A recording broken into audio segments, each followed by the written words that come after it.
Annie, does it seem as though we have everybody? I'm checking for Mrs. Welby. I thought I saw her. Where's here your hair? I think we're just waiting for Mrs. There you are. I'm here. We're good. Okay, very good. I will call the Monday, August 31st work session to order. Please stand for the Pledge of Allegiance. I pledge allegiance to the flag of the United States of America and to the republic for which it stands, one nation, under God, indivisible, with liberty and justice for all. Okay.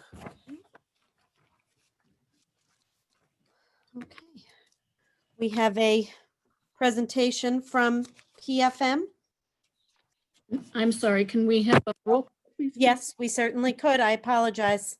Thank you. Ms. Cruz, Present. Mrs. Dempsey, Present. Ms. Fox, Present. Ms. Hume, Present. Mr. Malloy, Present. Mr. McAndrew, Present. Mrs. Welby, Present. Mrs. Yanni, Present. Ms. Goodmartin, Present. 9 present. Thank you. And now we have a presentation from PFM. Thank you very much, Ms. Gilmartin. With us this evening, we have 3 individuals from PFM. I'd like to introduce them, and they are here to present to you the capital planning and program for the Scranton School District. We have Ian Tyson. Ian is a senior managing consultant at PFM. He's the lead for technical assistance and implementation of the Scranton School District Recovery Plan. He's provided support to Scranton School District 2018 facilities report and has developed a number of capital projects, the database, and linking all the district's capital information sources together. We have new to PFM as a consultant, Nicole Westerman. Nicole has spent over 20 years experience working with governments in Pennsylvania and elsewhere, including senior positions in Pennsylvania's State Budget Office and the School District of Philadelphia. As Assistant Deputy Mayor in Philadelphia's Capital Program Office, she helped revolutionize the city's capital project delivery. Ms. Westerman served on the Government Finance Officers Association's Standing Committee on Economic Development and Capital Planning from 2004 to 2008. And another familiar face with you, you've seen him before, Dean Kaplan heads the K-12 schools consulting in PFM's management and budget consulting practice. He was budget director for the city of Philadelphia, where he established a formal capital program office overseeing an annual budget of $100 million. He also managed a $100 million capital planning budget as deputy commissioner of the Philadelphia Water Department. And so I would invite all 3, Ian, Dean, and Nicole, to present this plan to you this evening. Great, thank you. Thank you, Candace. Thank you. This is Dean Kaplan, and thanks for having us, and we appreciate your putting us on. We know you have a long agenda tonight. What we wanted to do this evening in this work session was preview a bunch of events that will be happening rapidly through the fall around capital. We wanted to talk tonight because even though it's apparently still summer of 2020, we need to take steps right now to be ready for urgent construction projects in the summer of 2021. In construction world, we're barely on time right now. In addition, this is the key part of the district's recovery plan, setting up a comprehensive, organized, and affordable approach to capital. That means that we'll have safe buildings for students and teachers going forward. So tonight, we're going to provide some of the big picture. We'll leave a lot of tonight's presentation for you to read on your own time, but we want to fill in the details over the next couple of weeks, and we just want to set the framework for that and provide some background. Next slide is just notes that, as we've discussed before, and you all know very well, the district's capital needs are quite significant, and there are enough high priority projects to start planning for repairs and rehabilitation now for next summer. The capital process is very thorough and intensive, and as you'll hear tonight, particularly from Ian and Nicole, there are a number of steps we need to go through to do that right and thoughtfully. Tonight, we're really going to talk about the best practices for doing this, introduce the preliminary components and structure of the capital budget and the terms of a capital plan that will be presented in more detail in the coming weeks. The next section is on capital planning basics, and as I mentioned, we won't go through all of it, but I did want to highlight on slide 5 that over the past couple of years, we've been focusing very heavily on the operating budget for good reason. And the capital budget is quite different in a few ways.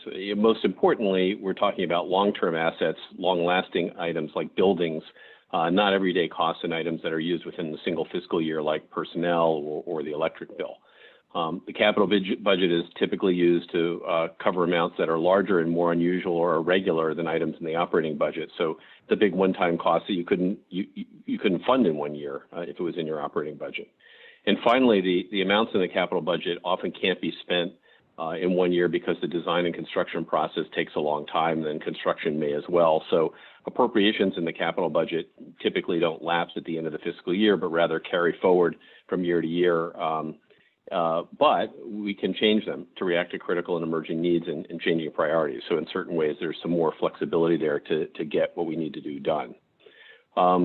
Couple definitions on the next couple of pages that we'll come back to and we can discuss at our subsequent meeting. But I did on page 8 just want to note that this is an area where there are very, very well established best practices and standards and recognized ways of doing things that are kind of state of the art. So for well-run school districts, some of the key principles established by national associations include developing and updating capital budgets and CIPs or capital improvement plans.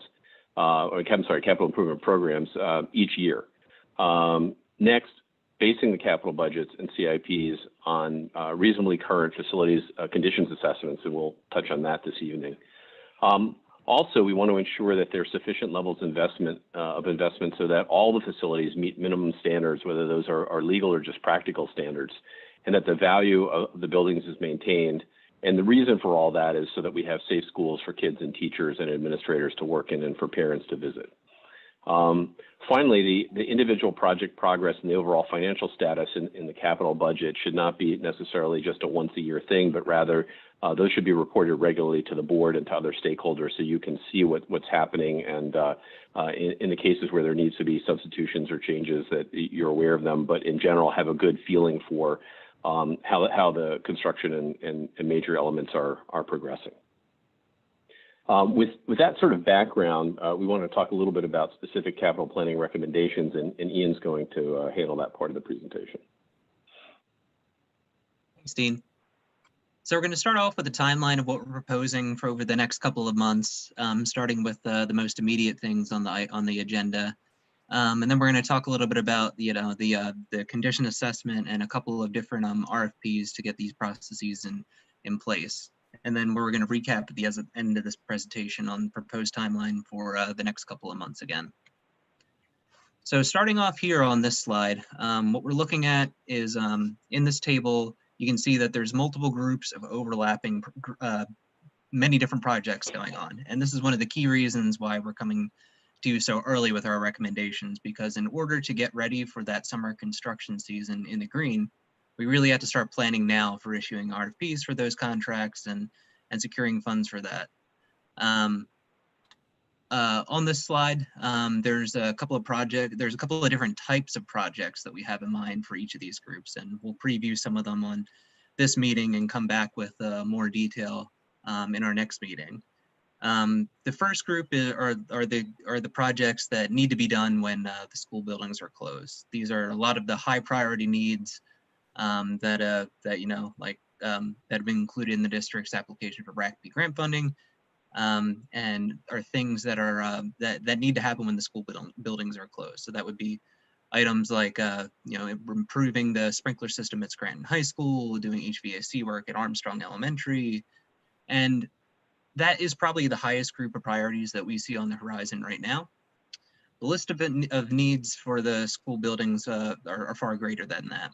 So the second round of funds for those projects would come from other urgent items that we would need some additional lead time for, and then also the ability to get extra funds beyond that RACP grant funding and what's in the district's current capital projects fund. So that would be things like roofs at buildings that we know are going to remain open, we know need to be repaired in a relatively short amount of time. And then the third group of items would be things that need a longer lead time. So areas where we know we would need to have significant design work before we would need to get into the buildings to do the work. And that would likely include stuff like full building renovations for some of the district's older buildings that require significant renovations and repairs, like West Scranton High School, South Scranton Intermediate School. And that would be some of those items in those first group of projects that we'll talk about in a little bit. I think the other key thing to bring up here is that this list will change over time. So what we're looking at right now is probably the most definite needs for groups 1 and 2. However, once we get out into group 3 and beyond, a lot of these items will change based on the district's priorities. So as the district gets into conducting an update to its feasibility study, and as you get started work on some of these buildings, we'll run into new issues. So things will likely happen, like when you open up a roof or a wall, you'll see conditions that weren't readily available today or when we started the process for the feasibility study. So I think the one thing to keep in mind is that we'll continue to come back and revise our priorities as we learn that new information. The other item that's on this that will impact the longer term capital needs is the district's reconfiguration plan. So back in the fall of 2019 and into the early part of this new year, we ran a series of committee meetings to talk about the district's building needs and the information that we have on hand. And the district started an internal process to review its building needs based on the programs that we have, the student enrollment that we have, and the available capital funds for investment. Over time, we'll have to come back to this with more concrete recommendations. But some of the key issues that are facing us right now are the planning for the reopening for school buildings over the coming year, and then also monitoring enrollment to make sure that we have a strong understanding of the number of students that we'll have on hand for current years and future years.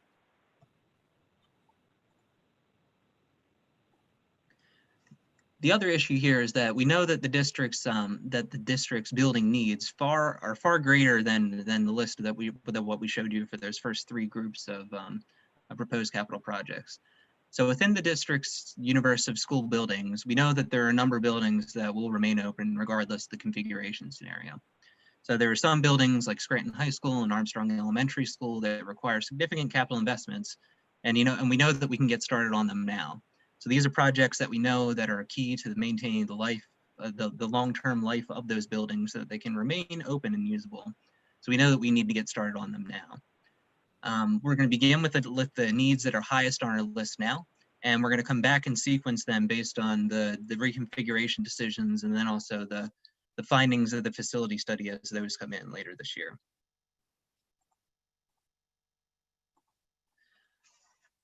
As we've talked about in previous presentations and in the recovery plan, there's a whole range of sources of information that were used to outline the district's facilities needs.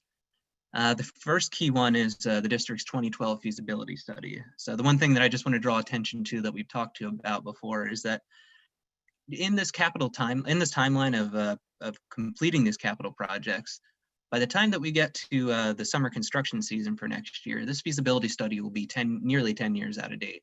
So that's one of the first things that we're coming to you today with, is to recommend that we should get a head start on updating this feasibility study. The other key thing here is that there were another number of high cost areas that were outlined in the feasibility study that did not have specific dollar amounts attached to them. So that would be things like HVAC renovations, code compliance, electrical renovations, key infrastructure for these buildings where it was identified that systems were out of date or needed significant investments, but there wasn't a clear dollar sign attached to them. So that would be one area that we would focus on with this updated feasibility study.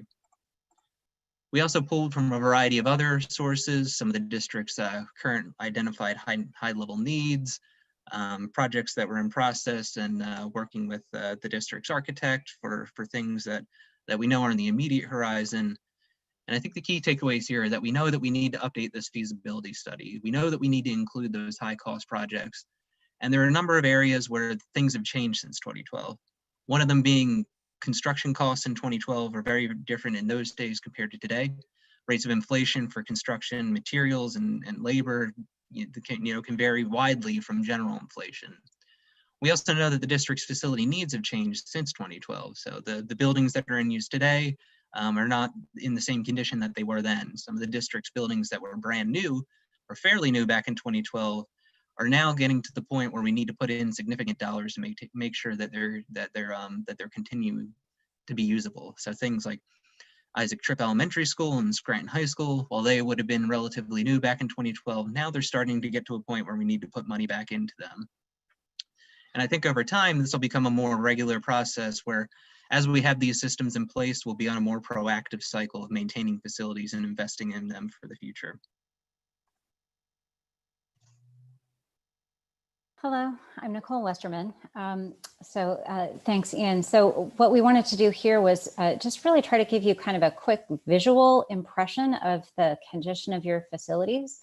As Ian and Dean said, regardless of decisions that come out of a reconfiguration process and regardless of updated information from a new feasibility study or condition assessment, the current needs of the district's facilities are very significant. So the columns that you see in this table represent different sort of categories of building, the buildings. So envelope is things like the roof and windows and exterior doors. HVAC is heating, ventilation, and air conditioning. And you also have electrical plumbing systems.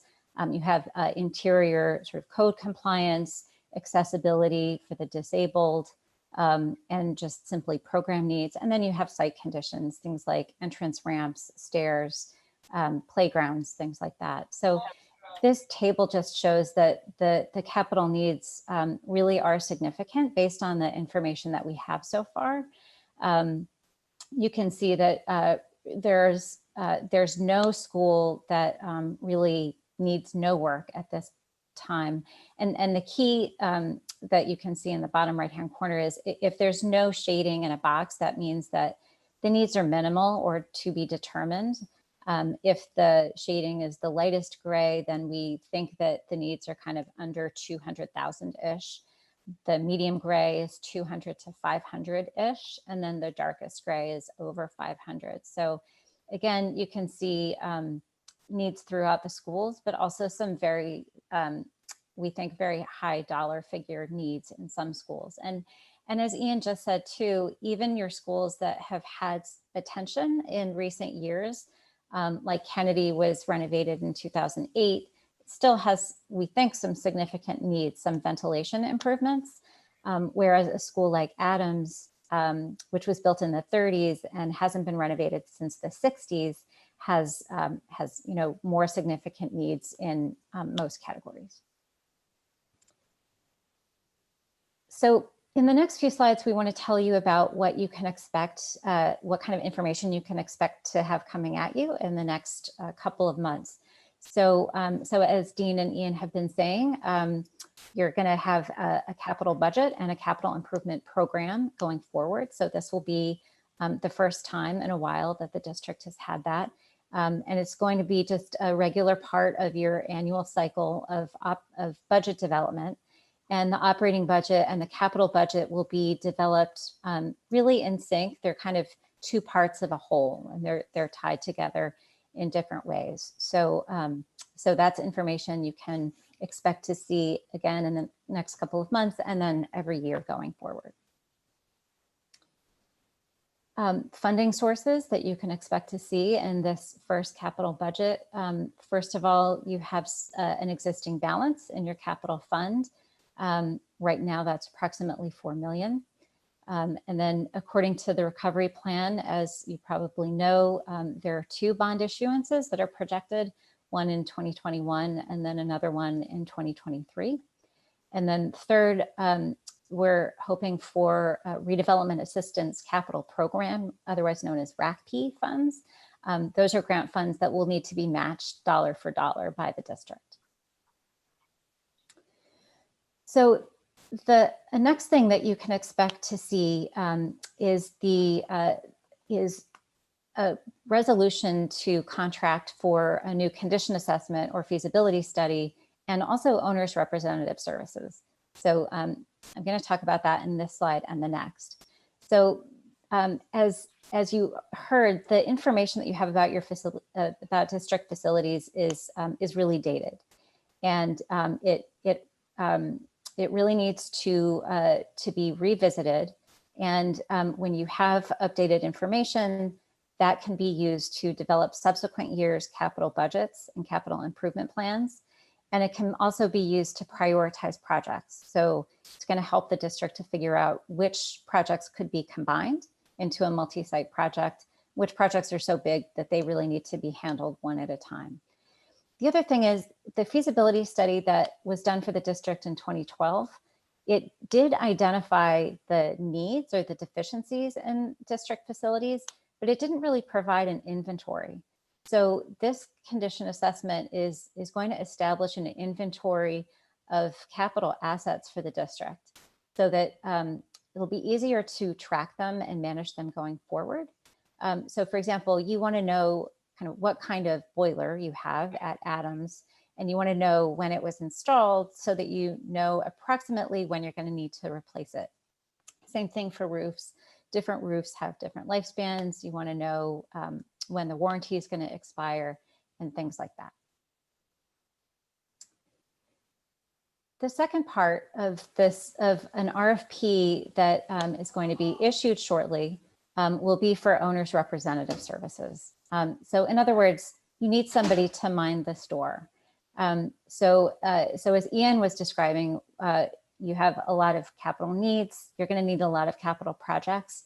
And even if you had a full-time person managing your facilities, we think that there's going to be too many projects for one person to oversee properly. So the kinds of services that we're talking about are managing projects to make sure that they're on time and on budget, making sure that the scope is being adequately met. We want to make sure that somebody is looking over all of the design drawings that are produced by architects and engineers, and that somebody's going to construction meetings to make sure that the contractor is submitting all of their required paperwork and that the construction work is proceeding according to plan. So we're recommending that these services be combined into one contract because the information that the consulting team is going to gain through doing that condition assessment is going to make their owner's representative services much more efficient. All the costs of these services are capital eligible, so this will, in essence, be a capital project. And the district's planning to issue this RFP imminently, and then we'll come back to you with a resolution to a recommendation to award a contract. And then what you can expect to see after that will be additional contracts for design and construction services.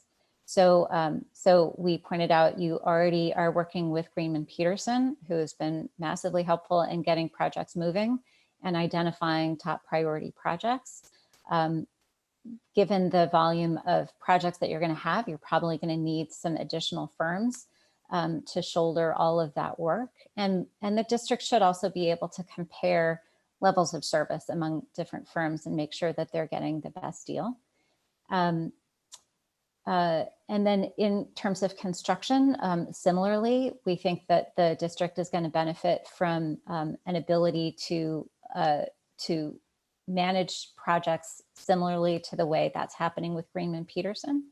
So moving projects more quickly, while always, of course, making sure that there's competition and transparency and board approval for every scope of work. Ian, I'm sorry, I'm looking at the next slide already. So then as we're in design and construction, then also we'll need to be back talking with you about scheduling projects. And it'll be kind of an iterative cycle where we learn more and make course corrections and refine our plans. But we'll have to plan projects. The big projects will need to be phased. Might need swing space. We'll need to make the best use of the summertime when schools are unoccupied as we can. So again, those are the elements, RFPs and the budget and the CIP that we will expect to come back with you in the next month or two.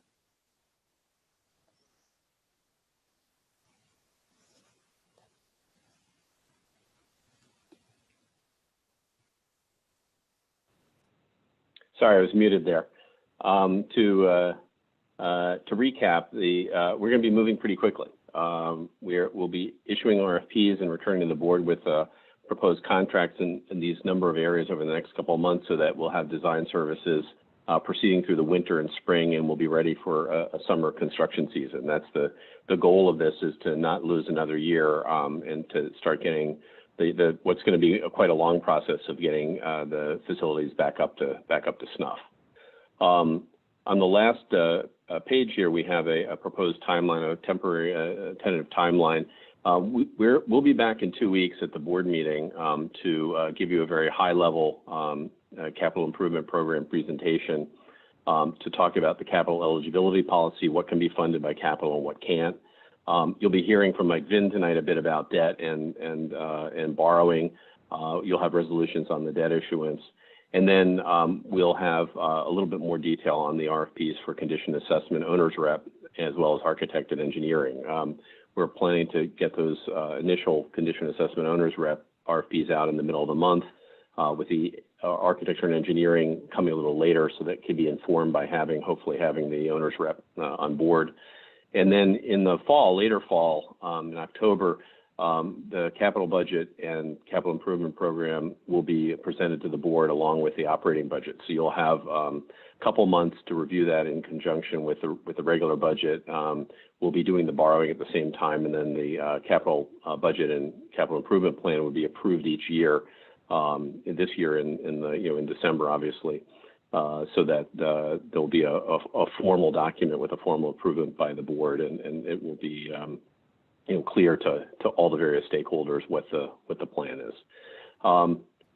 Again, that's our presentation for tonight. We want to just give you a high level overview to give you a background into what we'd sent out in the board packet, and to kind of preview what we'll be talking about in 2 weeks. But of course, we're happy to answer any. We know you have a long agenda tonight, so we don't want to take too much time. But we're happy to answer any questions you have now, and of course, we'll be available in between and at the next meeting as well. Yeah, I just have one question regarding the Constellation projects. Are we monitoring that, and are we seeing any savings?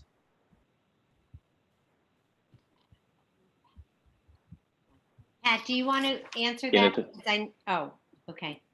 Yes, certainly. We've been working with PFM and PHM, a gentleman named Phil Mowry.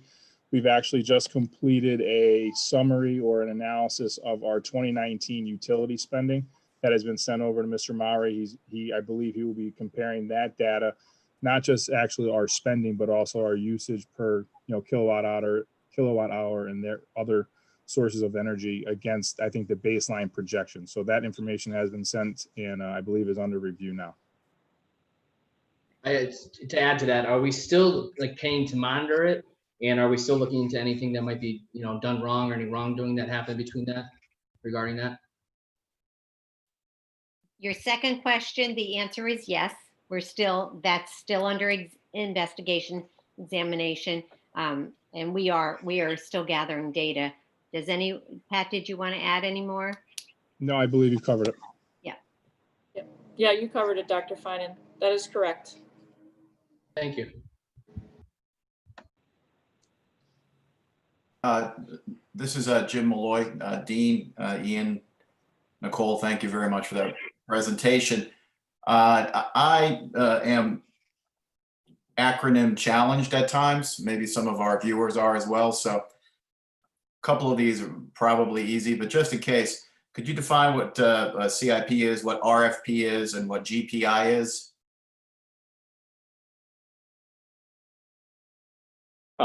Yeah, and I apologize. We were trying, knowing you had a long agenda. We didn't dig through we didn't go into all the detail perhaps we should have on each slide. But the capital improvement program is the long-term portion of capital projects. So in each year, we would produce both a capital budget, which is the annual budget for next year's capital appropriations, and then a capital improvement plan, which sets forth that year's budget plus several more years of planned capital expenditures. Because it's hard; those years are looking at the large amounts, and there you go, pull that up. Large amounts and timeline, it's important to be looking over multiple years, both for funding purposes and spending purposes. It also provides an easy way to discuss that across a lot of different groups of people. RFPs, requests for proposal, are just the way that the district solicits bids for professional services. So Nicole, who has a vast amount of experience in this area, has helped us draft, working with Pat and others in the district, has helped us draft professional documents to ask for services in the traditional way that the governments do. We'll be working with John Audie also to make sure those meet all the legal standards. And that's a way of asking firms to bid on these different services we've described. And then GPI, Greenman Peterson Inc. is the architectural engineering firm that has been helping the department in some of its current and initial projects. And I think Ian or Nicole might want to add to what I've mentioned. I think you covered it. Yeah, I think you covered everything that I would have said. And Nicole, I think I heard you use the term iterative cycle. Could you define that for us? Oh, sorry. So I think when so I guess there are two cycles that are kind of coming. So one is your sort of annual budget development cycle, the development of both the operating budget and then starting with this year, the capital budget as well. But when the district has an updated condition assessment or feasibility study, we're expecting to be able to refine and update the priorities among the district's many capital projects. So, the iterative piece is it's kind of saying we have a picture today of the district's capital needs, but it's based on aging information. So, as we get more information, we're going to be refining capital plans. Thank you very much.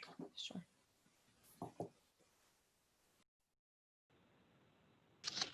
Are there any other questions for Dean, Ian, or Nicole? Dr. Finan, this may be a more appropriate question for a later date, but I don't want to forget. I remember at one of the building reconfiguration committee meetings, Mr. West from Senator Blake's office mentioned the potential of some financial support of the update of the feasibility study. Have those conversations continued? We had one a few months ago, but we need to I will reach out and have a follow-up to that. We did have a conversation also over some of the projects a few months ago, but that's a very good point. We will reach out again. Thank you. Thank you. I want to thank Dean, Ian, and Nicole for their presentation. You will see them again on September 14th. I appreciate their work, and hopefully if you have questions, further questions, send them to me and I can get, if I don't have the answer, I will find you the answer between now and September 14th. May I excuse Dean, Ian, and Nicole?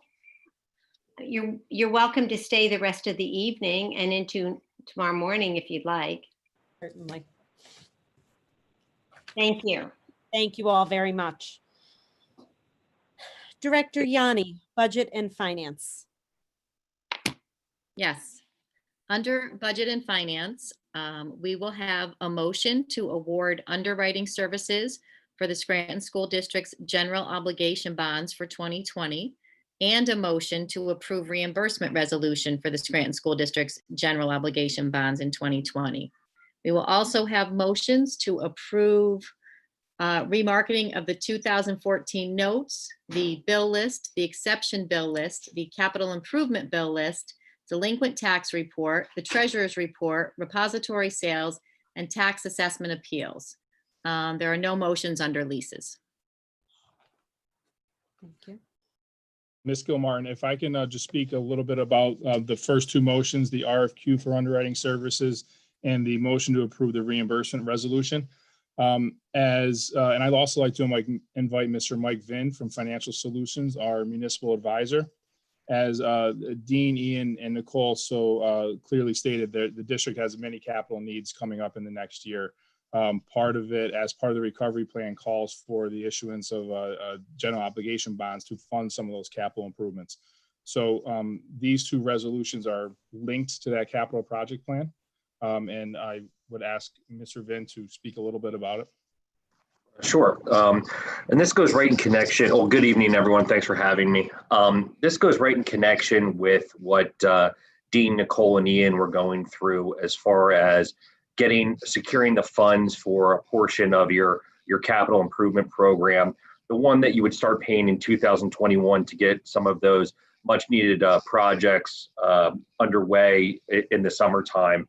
And what we wanted to do was continue on that best practices as they spoke about for the construction services, also with the underwriting, to put out a request for proposals, which was advertised on the district's website at the end of July and was due in August 25th, at which time we received 7 proposals. So we're in the process of evaluating those responses to be included in the underwriting of the first $30 million bond issue.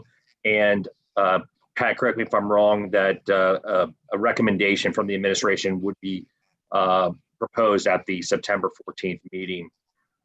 This does not lock you into actually doing this. Obviously, you would have to go and do an authorization of the bond resolution when you are ready to issue those bonds. So just selecting a firm based on the recommendation of the administration doesn't lock you into anything. That is a totally separate vote by the board at a later date when you're actually ready to issue those bonds. This is just to get started in that process. The second resolution is what's called a reimbursement resolution. And what that does is it doesn't obligate you, the district, into spending any funds. However, under the federal tax code, if you decide to start spending funds out of your general fund or any other funds of the district from cash, and you don't have the financing in place yet, you have that flexibility to reimburse your coffers if and when you issue tax exempt bonds. It just allows that flexibility for you, allow you to do that. If you don't pass a reimbursement resolution, you spend funds out of your general fund and then issue debt later on, you cannot reimburse yourself. So this just provides the flexibility, doesn't obligate you to do anything, but and it doesn't cost you anything. We just thought we would put the maximum flexibility in to allow you to do that. So that's in connection with, again, any future bond funding that may come down the road. So that would also be for your consideration at the September 14th board meeting. Thank you, Mike. And if I can just add to that as well, in addition to the district website, we also sent directly to some qualified firms that we are familiar with and also publicly advertised in the Scranton Times for the services for 3 weeks. And again, we received quite the responses with 7 firms submitting qualifications. Great. Thank you both. And Ms. Gilmartin, the next one is the motion to authorize the remarking of the 2014 notes. Those of you who are here in 2018, you may remember that we completed a similar transaction that year as well.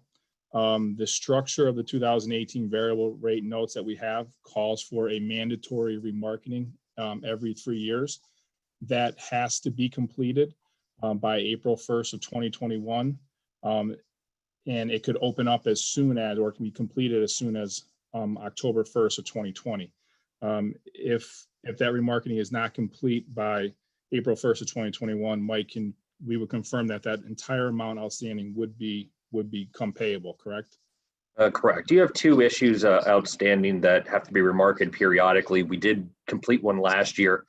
And as if you recall, and you may not, we did remarket a series of notes last year that were due every 3 years. That had been the previous standard. And what we did was, and every time we do this, you have to pay cost of issuance. And to be cognizant of that, we wanted to extend that term as long as possible while keeping under the interest rate from a budgetary perspective. And we were able to remarket that over a 5-year term instead of a 3-year term. So you only have to do it every 5 years instead of every 3, and cut down on cost of issuance, the amount of times you have to remarket those notes. Similar to that issue that we did last year, in 2018, the district remarketed these 2014 notes for a 3-year term through April 1st of 2021. However, under the bond documents, you are able to remarket those early if the district, in the sole discretion of the school district, anytime starting on October 1st of this year. Given where the current interest rate market environment is, as if everyone has been following the pandemic and the economy lately, rates are at a historical lows. So we wanted to potentially take advantage of that and remarket these bonds with the most favorable terms possible. And we thought that, or it was our recommendation that the school district consider doing that now, allowable, again, on October 1st, anytime thereafter, in order to get that done a little bit early. As Patrick said, if the school district fails to remarket the bonds by April 1st, 2021, that's called a mandatory tender date, and those bonds will become due and payable in full if the district does fail to remarket it or refund those bonds prior to April 1st of 2021. And the amount outstanding of that debt is $27,895,000. We don't think there's going to be any problem with us remarketing those bonds here in the next couple of months. We just wanted to be full disclosure on what would happen if the event that we did not remarket those bonds. Like I also said, the district is going to have to pay for those costs of issuance out of pocket. We are very cognizant of that. If you recall from last year in the remarketing, we were able to cut fees down from the prior remarketing. We're looking to do that again this time. We did provide, I believe, on the resolution, a copy of the fees paid on the last time these were marketed and what we think the fees will be. A maximum estimated fees would be for this time around, again, trying to make sure that the cost of issuance is as low as possible, and we can do a successful remarketing and kind of get that out of the way and hopefully extend that term from 3 years to at least 3 years, but hopefully longer, so we don't have to, the district doesn't have to keep doing this every 3-year period. And I would be happy to take any questions on any of those items. Thank you, Mike. Anybody have any questions? Okay. Thank you, Mike. No problem. Thank you. Thank you. Director Fox, Community Relations. Okay, under public relations, we'll have a motion to approve the food drive on September 19th and a motion to approve the MOU for SNAP ED locations. Thank you. Education, Director Welby. Under education, we'll have a motion to approve the superintendent's electronic signature for PDE electronic grants, a motion to approve the 2021 Scranton School District Cyber Handbooks, an update on the Chromebooks, and an update on elementary and family student school communications. Hi, good evening, everyone. Thank you very much, Director. Thank you for letting me take an opportunity to speak to you tonight about what the elementary schools have been preparing for students and families. First, Chromebook distribution began today and will continue during the week. We posted an informational video on Accelerate Ed to the district's website. This provides a comprehensive overview of the program. Schools will be posting information digitally on their school's website, and this information will include a video from each principal with the welcome back overview of their building, welcome back letters from teachers and principals, academic information from classroom teachers, opening day Google Classroom information from all the teachers posted to their Google Classrooms. Links with directions for home access will be available for Google Classroom, Clever, and Accelerate Education, and this will also be posted on each school's website. Wilson home kits will be sent home as well once they arrive, and these kits will include academic materials for students to use at their homes. Although students are able to submit work electronically through the new online platform, workbooks will be provided for students in K-5, in ELA, math, and grade 4 science, so students may work offline on this paper copy as well. A schedule will be set up by each building principal for these to be distributed. The district also has a school district distance learning portal that contains tons of tutorials and was very helpful in the spring. Also, it has answers to frequently asked questions, and valuable resources are located for families and students. And finally, the Scranton Public Library will be running tutorials on technology, and information on where this can be located will be put on our school district website. Thank you very much for your time. And now I'm going to hand it over to Mr. Doherty. He will share some secondary department updates, and if anyone has any questions when this is all finished, I'm more than happy to answer those. Mr. Doherty? Hey, thank you. Good evening, everyone. Just to kind of reiterate some of the things Ann said, the information that we have on our distance learning portal on our website, which was put together by one of our assistant principals, Mr. Kevin Carney, we started that portal last spring when we were forced to go virtual very quickly.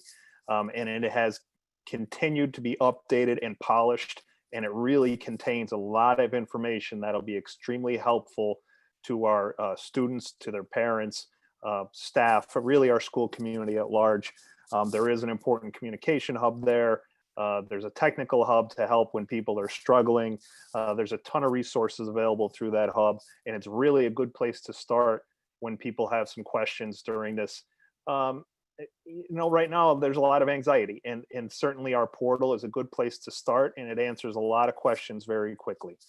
You know, one of the things that, you know, we're going to be challenged with as we move forward throughout the school year, obviously, is, you know, we're going to be running a combination of some live lessons and some recorded lessons along, you know, with just some tasks. And we had to be very accommodating to the fact that we realized that some of our students might be in daycare and not be able to log on at a certain time. And some of our students, older students, might have jobs, or they might be the primary caregiver because they're not in school. So we had to make sure that any live lessons were also available when they could watch it really during their kind of timeline. So our live lessons, they are going to be recorded and available for our students. So if they can't make that live session at 9 a.m. or 10 a.m., they can watch it at 4 in the afternoon or 7 or 8 at night, and they could still then continue to do that work. Some of the presentation software that we've just purchased to help our staff really make sure they're pushing out some, you know, to help with their live lessons, their recorded lessons. If we purchased Screencastify, a license for all our staff, which is going to help dramatically. It's presentation software. It plugs in very nice with the Google Suite.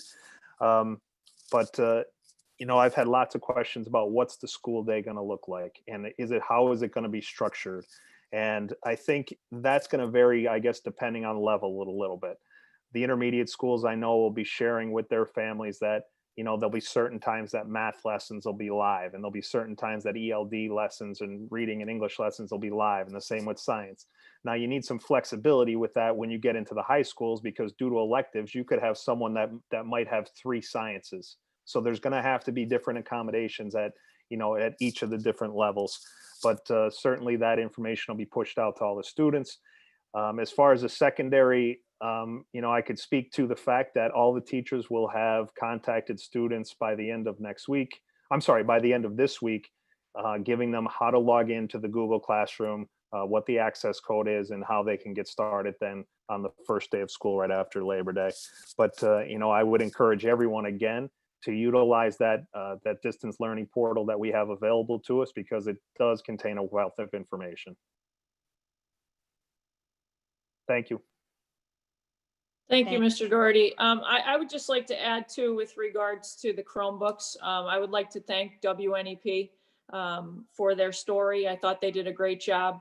Amanda, and I'm sorry, Amanda, I forgot your last name, but thank you for your story. I want to also state that in the paper last week, they stated that we only had 1,700 Chromebooks in the district. Unfortunately, that's not accurate. So we'll continue to get the right things out to the media. So again, thank you to WNEP, and we have given out more than 1,700 Chromebooks at this point. Of the new 10,000 that we ordered, we only received 1,700, but we had over 3,000 that were already in the district. So I just want to make sure that we're getting our correct facts out to our parents. And again, we are hoping that the Chromebooks arrive at the beginning of October, so we can get every student a Chromebook like we said that we were going to, and that is our intention, and that is what we will do. So I just wanted to make sure that we had the correct information that was going out to our community. Yeah, thank you. We do have 8,300 that are still on back order. We do have just over 4,700 currently in the district. They were ordered in mid-June, and when we did order them, our delivery date at that point was given to us was mid-August. You may or may not know that the U.S. Department of Commerce intervened right in the first week of August or last week of July and put 10 foreign technology companies on an entities list, which thereby negated Lenovo, CDW, Dell, all the tech companies from bringing in parts for the Chromebooks. So they had to find other manufacturing sites, and that's what the delay was caused by. We're now expecting them approximately mid-October. Each week, each Tuesday, myself and Mr. Delpreet from the technology department, we do have a standing call with CDW and Lenovo, so they could give us updates as to where we are with our timeline. But certainly, I'd also like to push out that, there is, while we do have a large need for technology in our district, we also have a large amount of students and families that do have a computer, and we certainly want everyone to know that it is acceptable to use your own device. If students have access to a computer or a laptop, they certainly can use it. A district Chromebooks is not required, but I'm very confident that by the end of October that we're going to make sure that everybody that wants one certainly has one. But again, thank you very much for the opportunity to give you an update. And we did just in conclusion, we did just order we just received, or we will be receiving tomorrow, 50 additional plug and play cameras to help our teachers stream across the internet if they're working from inside the buildings. And we will be ordering about 50 more. We found a great deal on them, and they're just kind of plug and play devices. But we are setting up our buildings to be very successful. And I wish all of our Chromebooks were here at this point, but as Missy said, we have passed out over 1,700 already, and we are going to totally exhaust as many as we could at this point. Thank you. Paul, in terms of the timing of the ordering of the Chromebooks, I think when you say mid-June, there could be people who think, well, we knew this was an issue, but it is in connection with our CARES Act funding. Am I correct? Absolutely. And I could, I'd defer to Pat on that one, but there was some very specific criteria, I think, to order using those funds. You are correct, Paul and Katie. Ms. Gilmartin. Due to the types of dollars they are being federal, we had to follow certain procurement procedures, and to ensure that we purchased them adequately and correctly. That took a little time, but as Paul stated, they were issued. The POs were issued in June. Thank you. And do we know how we're doing in terms of distribution? Or do we have a lot of families who still have a need that we can't meet until the new devices come, or are we doing pretty well with that? I think Paul can explain that whole process to you, but I just want to let you know that we are only distributing one per family right now. Right. But we encouraged parents that if they had more than one child to put that request in. So Okay. what happens is then we go through and look at, and Paul, you can explain exactly the process that you're using. But, you know, some families, some people are eliminated immediately because they already received one. So Paul, if you want to explain the process more thoroughly. Sure, certainly. I set up a Google form that was pushed out on all of our platforms, on our website, through our social media. The schools shared the same Google form. So as parents requested Chromebooks, and we asked that they requested a Chromebook for, for each one of their children that they had. And now we also included, or each one of their children that would need one, but we also said that we would be issuing one per family until they were all received. So we do have approximately, I want to say 4,900 requests for Chromebooks, but that includes multiple members of the same family. So with that in mind, we should be able to issue one per family as it stands right now. And then as the Chromebooks are received, then we'll go back to that list, and then we'll start issuing to the other people that are on that list. Like I said, there's very well maybe families in that don't want a district device, and their child is going to use their own device. But as of right now, we have just around, the last time I checked it today was about 4,900 requests. And again, that was multiple members of the same family involved. Great. Thank you. Thank you. And you almost referred to a checklist of information that is going to come out to families. Will that be consistent across all schools, or will there be a variance? No, the list that I shared is going to be consistent across all elementary schools. That was a priority for our buildings and our principals and their teachers. So as soon as teachers get back into the classrooms, they will be aware that these are things that they need to post on their Google Classroom. Many of these digital things have already been pushed out. They have already been put on websites, either school websites or district websites. The principals have really been working very hard to collaborate so that the information that is going out is consistent. So yes, everyone will be following the same links and the same information. The principal messages will be unique to each school, obviously, and the informational teacher letters will be a little individual, but the other information, the digital information, will be consistent. Great, thank you. You're welcome. One thing I just want to add, and I'm going to ask both Ann and Paul, because I think, and again, I understand many parents are very on edge of what does this look like? So I guess my question to Ann and Paul is, what does day one look like for our kids? What does that look like? And I think that will help because I think there's I'm being asked questions of what time, and again, we're not synchronous. So we will have live lessons and we will have recorded lessons, but we're not synchronous, which simply means we're not 8:10 to 2:30. So what does it look like day one for I'm just going to say for a third grade student? What should a parent expect? So by the close of business day, September 4th, which is the last PD day, teachers are going to be expected to have activities and welcome information on their Google Classrooms. So parents could expect to see that information ready and live. So when school begins, their students can log on to their Google Classroom and begin to start accessing welcome information and updates from their individual teachers. Teachers will be following their normal day schedule. So they will be recording lessons, whether it be English language arts or science or math. And those lessons, if students log on during the day, they can see a live lesson, or they can log on later on during the day and see a recorded lesson. So parents can expect to have updates day one on Google Classroom, and all of those welcome digital videos from the teachers and the principals will also be coming out, and they'll be wrapping those up at the end of the day, September 4th. So when school starts, that information will be available for parents and students. Thank you. Mhm. As far as the secondary, I mean, I think it's actually a little bit easier. I think Ann's dealing with some more challenges just with some of the younger students that are involved. At the high school level, they're so used to using their district email and they've been using Google Classroom for so long with so many teachers that it's actually a much smoother process.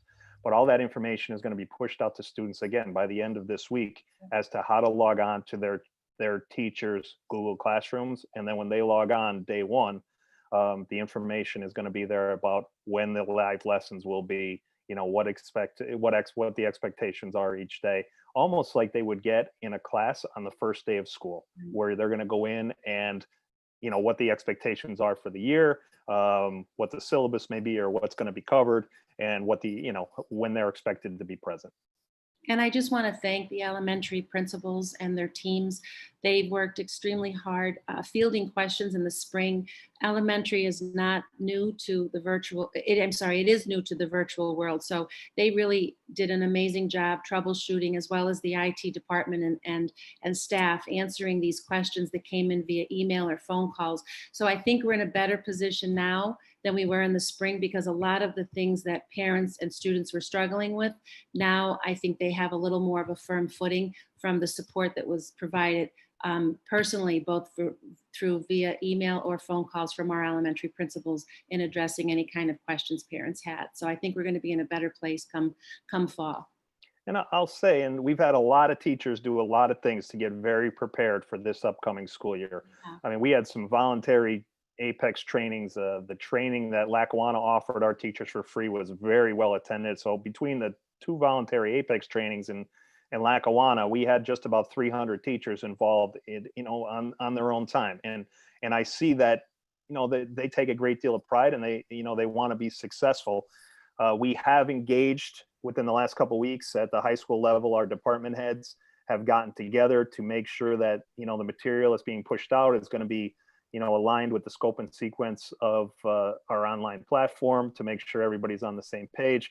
I had Mrs. Boyce engage the ELA curriculum committee members, or the writing curriculum committee members of the intermediate schools, to make sure everyone's on the same page. We're going to be having meetings within the first couple of days with some of our science staff, with some of our social studies staff members at the middle school level.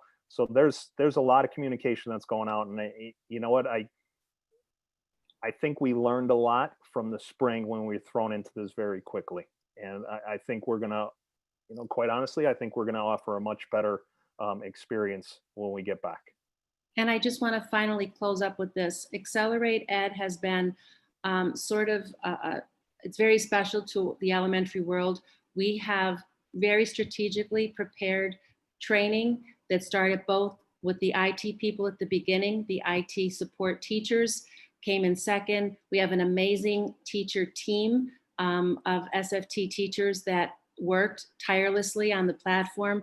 The facilitators through NOLA were amazing, and our principals went through extensive training. And then we have 3 days of training this week on the 2nd, 3rd, and 4th, where there'll be grade level bands of teachers that will attend this training with the facilitators from NOLA and the IU. So I just want everyone out there to know, and the parents to know, that there has been so much information and training and professional development that went on at all levels district-wide to prepare for a successful rollout of this program. So we're really excited to begin this new adventure. So I just wanted everybody to know that a lot of work went into that behind the scenes, and I want to thank everybody for their solid dedication to attending these in-services and learning about something that was virtually brand new. So I just wanted to give a shout out for that. Thank you. Yeah, and I just have one more thing to add, and I think this might be something else for parents to know. Our teachers don't start until September 2nd. So some may be waiting to hear from teachers, but they actually, the start date is September 2nd. They have 3 professional development days, which is the 2nd, 3rd, and 4th, which you just heard from Mrs. Griebeck. But I also want to state the amount of teachers that participated in the voluntary workshops. I truly appreciate. I appreciate, and I was very excited to hear about the numbers that participated in both Accelerate Ed and Apex. So thank you. Missy, I think you raised a very good point that I did want to mention. This is nothing about this is normal. Let me preface this by saying that. But this is the normal, somewhat normal schedule we would be following. When you mentioned that the teachers are coming into the classrooms on September 2nd, they would always be coming in just a few days before school. So even though, I think the timing, I think all of us are, I certainly don't know what day it is or what time it is, but, I think the timing feels a little strange because we anticipated it to be at the end of August, and then the start date was pushed back. So I'm sure that's causing a little bit of anxiety because it feels delayed, and it is delayed, but the information is coming forward in the normal amount of time it would before the start of a school year. Yes, it's just not a typical year. So I think everybody is looking for more information. But yes, our teachers normally start 2 to 3, this year, 3 days before the students. Normally it's been 2, has been the past couple years. So, but because of the not normal circumstances that we're facing, parents are looking for some direction, and at this point they will get it. But our teachers still have a lot of professional development that needs to take place before they actually start teaching the program next week. And I think Anne made a very good point that this is a new adventure. And I appreciate that you are all seeing it as that, and that our teachers will carry that forward as well, because I know so much of the work has been somewhat behind the scenes here in putting this infrastructure in place. But now it will really be up to them to make our students feel welcome and as excited for the first day as they would be under normal circumstances. So I do thank all of you for your hard work leading up to this, and of course applaud the teachers for their creativity and open-mindedness as we welcome students back to school. Can I ask a quick question? Sure. How will the families, will the information, for example, and this is where my head's going. So my older son in the high school has already received Google invites for one of his honors classes. Makes sense. Now my 2 younger kids with the accelerated ed, they don't have district email. Everything's through Clever. So I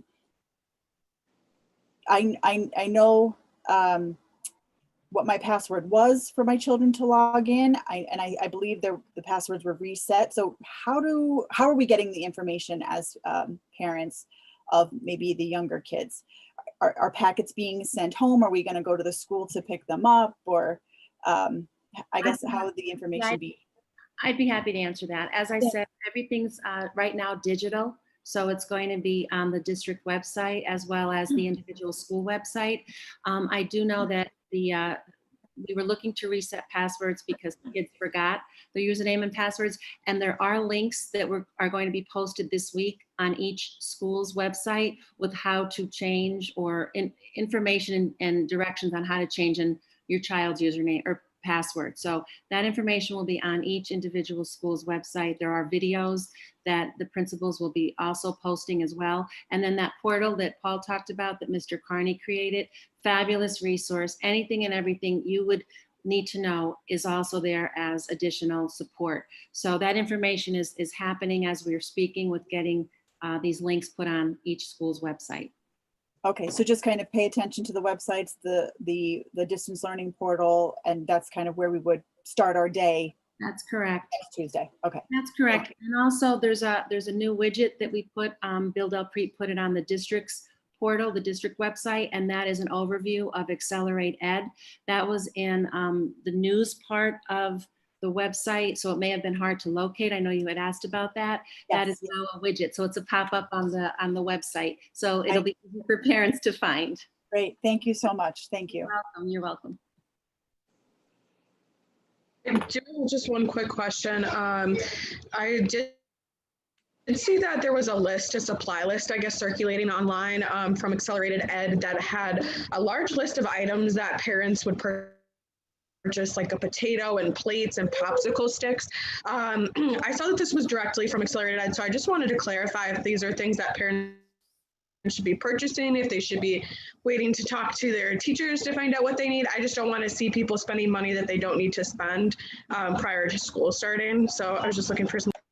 That's a great question. There are basic supplies that principals and teachers will be gathering together, and those will also go out during that disbursement when they send things home. The other things that are on there, some of them we're not even going to be worrying about because we're not going to use them. So the schools will be gathering basic supplies that they will be contacting parents and scheduling to send home. So you don't have to worry about the potatoes and things like that. There's only certain things that they're going to be sending home, things that are easy to gather. Some of the things are household items that people may have in their homes, but we really want students to be successful. So we're going to gather basic materials to send home. Perfect. Thank you so much. Oh, you're welcome. My pleasure. Thank you. Anybody else have any questions? Okay. We will move on to operations. Director Hume.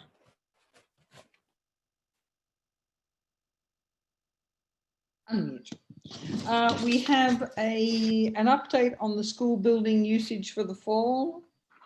And we also have motions to approve an extension of the Lackawanna College contract and the University of Scranton memo of understanding, and a synthetic turf maintenance contract, which all apply to usage of facilities and upkeep. And if someone would like to give us an update on the school building usage for the fall, I think that would be great. Yes, Director Hume, thank you very much. I'd be happy to do that. So we do have a plan for the fall of our buildings. I'm going to go over it right now. This again is a proposal that we're going to take into effect on a certain date.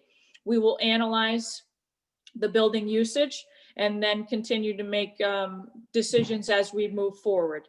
So at the end of the day on September 11th, we will be closing all buildings in the district except for the proposed 6 schools that will remain open. Tripp, Armstrong, Kennedy, and Whittier Elementaries. The remaining elementary schools will close. All of the closed elementary school teachers, maintenance, and administrators will be reassigned to one of the 4 facilities that I just listed.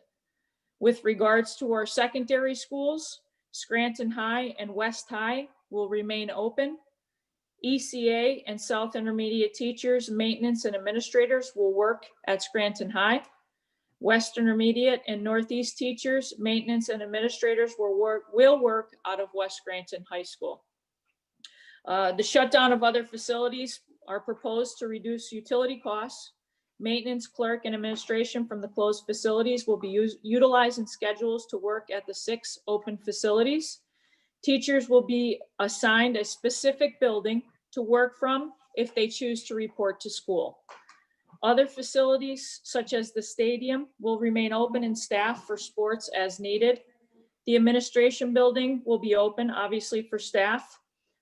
Access to the public, it is still closed and it is by appointment only for the administration building. Electric City Academy, which we all know is a lease right now, which we are trying to work on, but in the meantime, we still have to pay that lease. During the summer months, we use that solely for psychological testing of students and for student services team development. That will not be open for faculty or administration. 1 maintenance worker will be assigned and may be open for first shift only. South Intermediate will remain open for deliveries and the Aramark office. It will not be open for faculty and administration. 2 maintenance workers will be assigned, one during the first shift only. So there will be nobody there at the night shift. West Intermediate will have 1 maintenance worker assigned for groundskeeping. It will not be open for faculty and administration. All of these buildings, except for the 6, will be open. All of the buildings will be closed except for the 6th, and this will take effect on September 14th. So at the close of business on September 11th, the remaining buildings that I did not mention will be closed. And again, administration will be assigning staff to certain buildings. Those staff will be allowed to go in and work from the building if they so choose.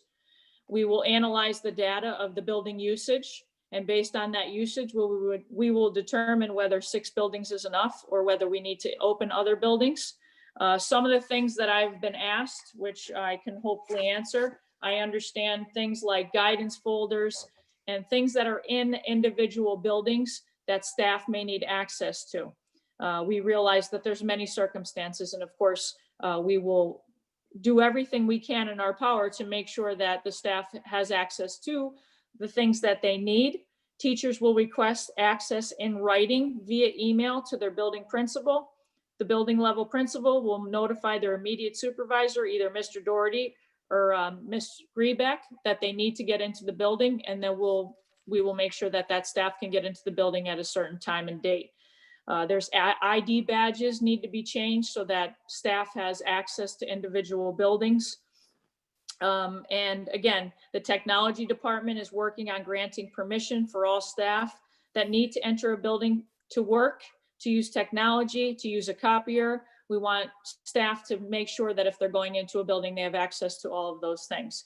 So we are working on all of those. And at this point, that is our plan for the building starting September 14th.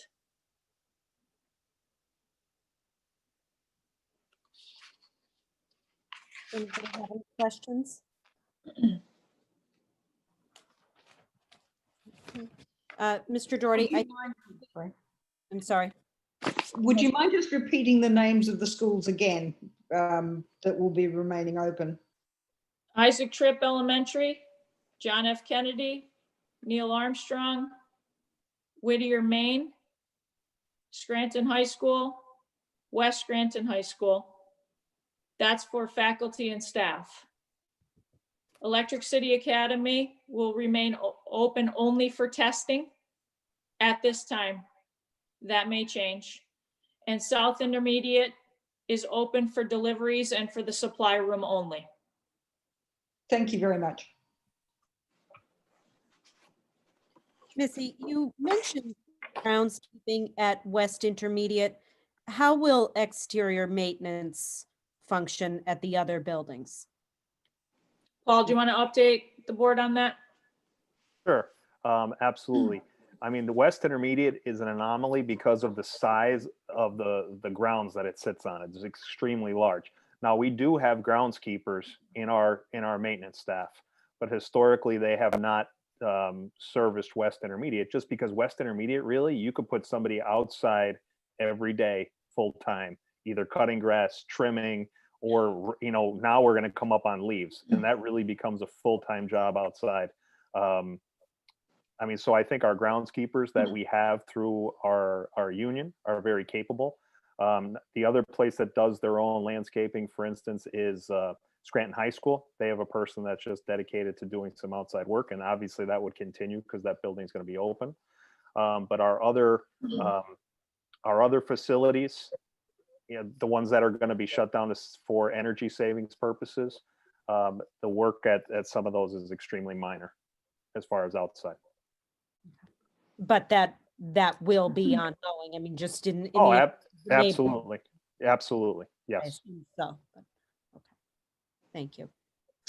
Mr. Doherty, you have an update on the parking lease agreements as well? Yes, I mean, this is typically the time of year we would come to the board to discuss the parking situation at Northeast. Last year, we had a parking lease with Bethel AME Church, and we also entered into an agreement with LAZ Parking, who runs the parking garage at Mercy Hospital. We did take a good number of spaces we leased a good number of spaces from them last year. The operations department has been working with them. And in fact, Carl Puglisi, I had asked him this morning to go out and meet with them again. He did meet with LAZ. He did speak to the pastor at Bethel AME. They're both very easy to work with. And we asked if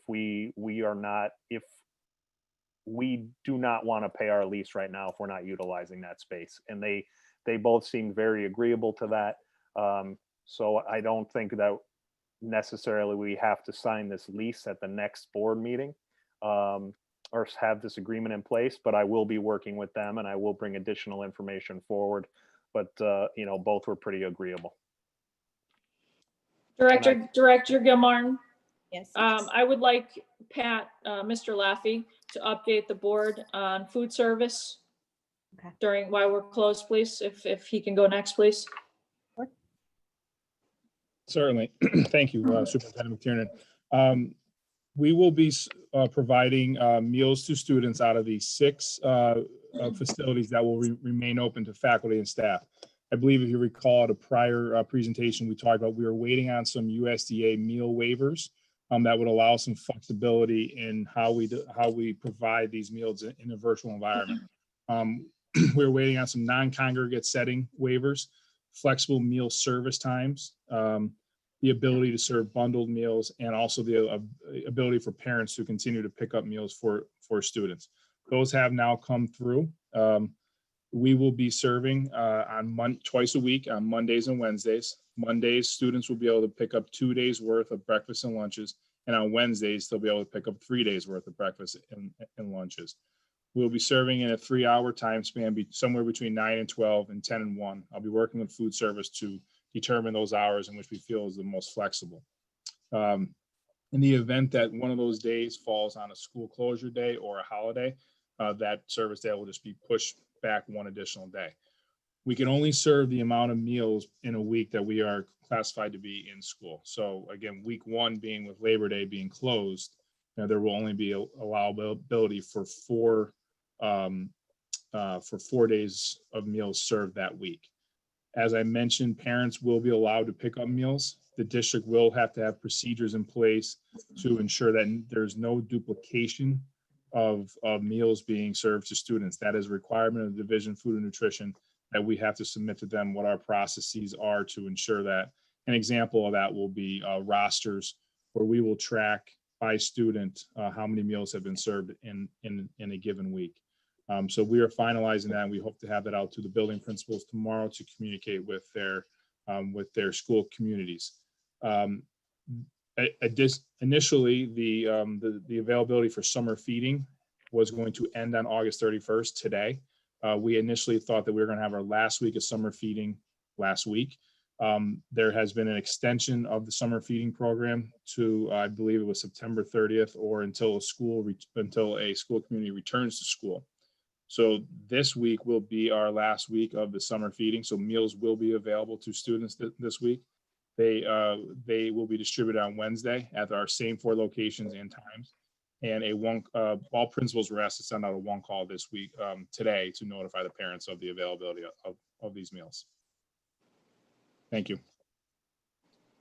Director Gilmartin, I just have one more thing to add. I tried to guess what I'm going to be asked before I'm asked it.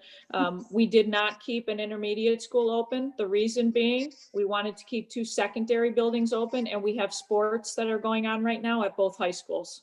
So rather than keeping both high schools and an intermediate school open, we kept both high schools open. That is the reason why there is no intermediate school that's open at this time. Or it will be open until September 14th. Anybody have any questions?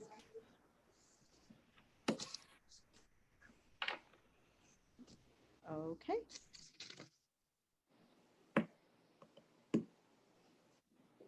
Sorry. Personnel, Director Cruz.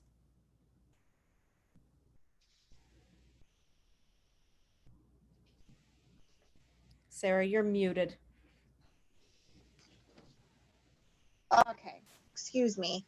Under Human Resources, we will have a motion to approve the personnel report, including assignments, appointments, retirements, leaves of absences, and resignations, and nothing under Labor Relations.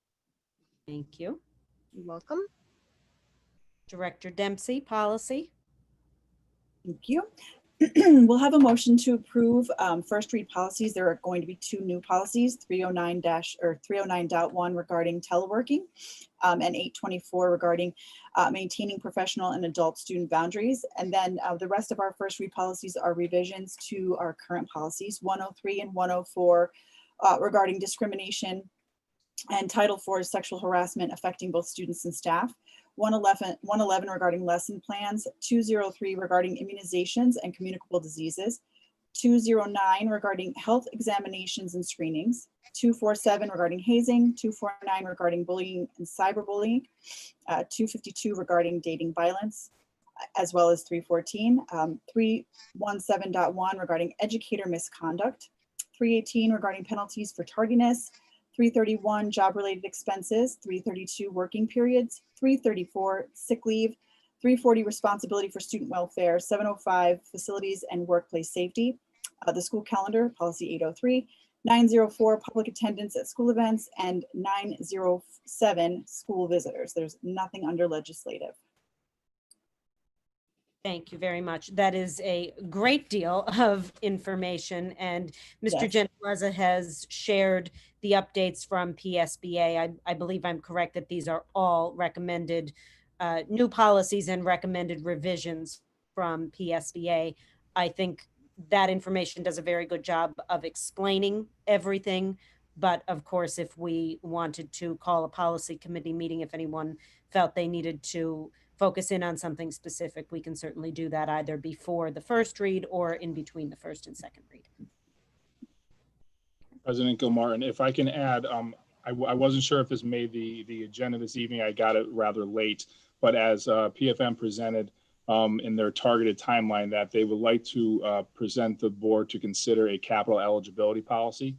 Okay. And we do have that in draft. That policy will, kind of provide some definitions of what a capital project is, what a capital asset is, and what a capital improvement is. It will set some thresholds of materiality in terms of what becomes capitalized and what becomes funded by the district's general operating budget. We will certainly, it will be aligned to the most recent debt management policy that the board adopted in June. So I will have that for the board's packet this weekend. Great. If I could add it, thank you. Sure. Great. Okay. Thank you. Thank you. Special Education Director Malloy. Yes, under special education, we have a motion to approve settlement agreement, which I believe is a consent item. And that's it. And Director McAndrew, I'm sorry, there's nothing for you to report unless you'd Nothing like out to today. add anything for the good of the order. Nope. Okay, we will take 5 minutes. We'll come back here at 8:46 and proceed. Oh, Ginny. Yep. I think we have a contract. It was added later in the day for transportation for the Western PA School for the Deaf. We usually do that every year. Okay. I think you can back me up on this. We got an email late in the day after end of business. So I think we'll have that on there as well under transportation. Okay. Okay. So that, I'm sorry, Director McAndrew, you could have reported that out. That's all right. I'll see you for next week. Thank you very much. Okay, we'll reconvene at 8:46 to begin our special meeting for general purposes. Okay. May I have a motion to adjourn? I'll make that motion. Second. All in favor? Aye. Okay, see you in a moment. Thank you.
Okay, if everybody is back, please turn on your screen so we know you're here.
Do you think we're still waiting for a few more? Not sure. I think we're just waiting for Mr. McAndrew now. Okay. And Mrs. McTiernan. There Oh, we go. I see her. Here you are. I'm looking at your other screen. Missy, sorry. Okay, I think we're good. Okay, very good. I will call the special meeting for general purposes of Monday, August 31st, 2020 to order. Please stand for the Pledge of Allegiance. I pledge allegiance to the flag of the United States of America, to the republic for which it stands, one nation, under One God, nation, indivisible, with God, liberty and justice indivisible, with liberty and justice for all. Mrs. Orr, roll call, please.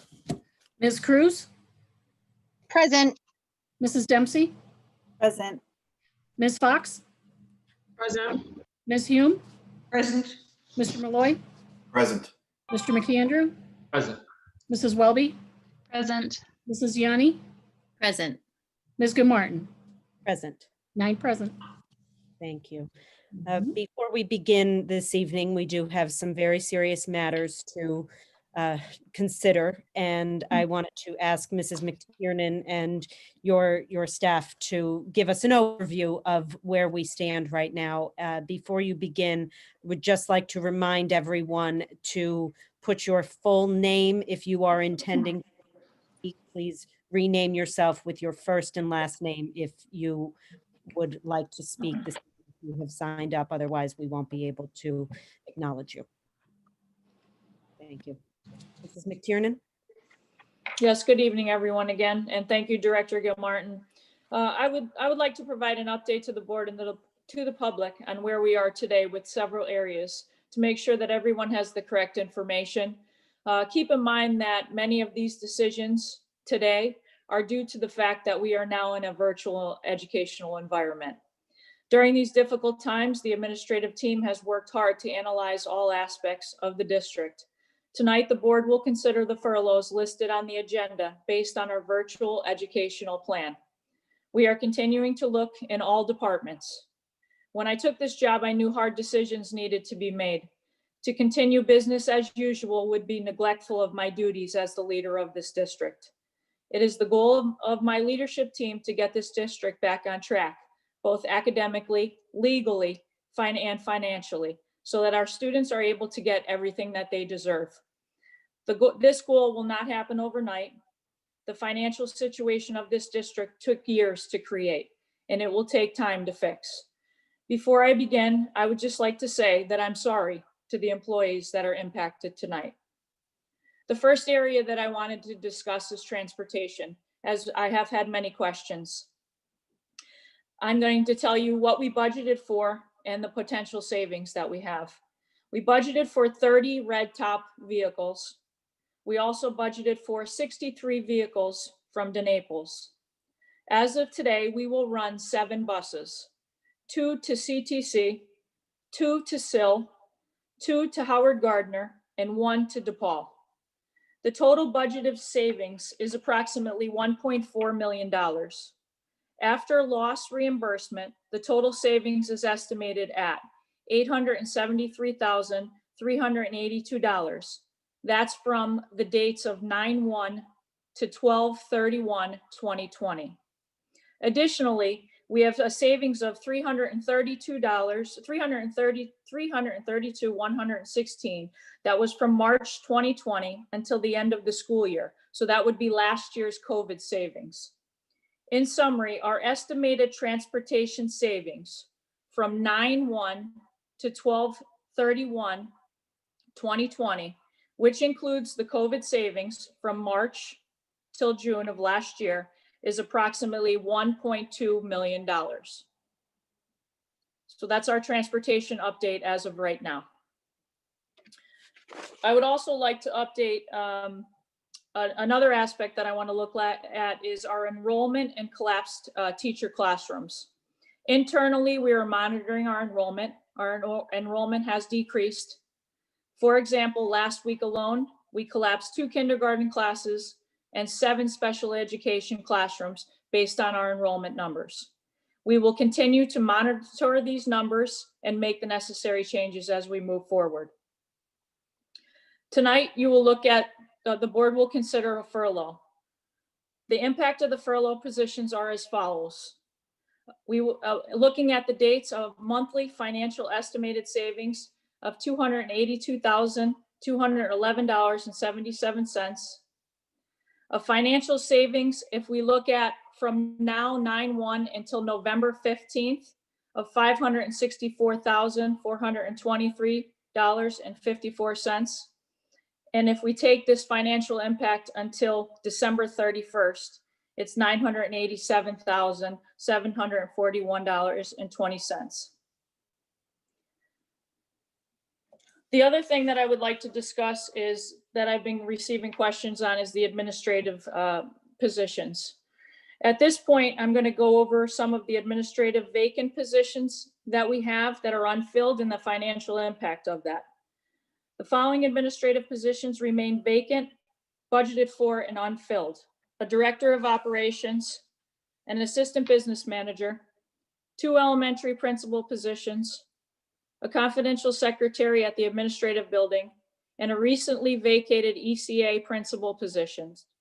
Since these positions have been vacant and up to December 31st is what we're looking at the financial savings.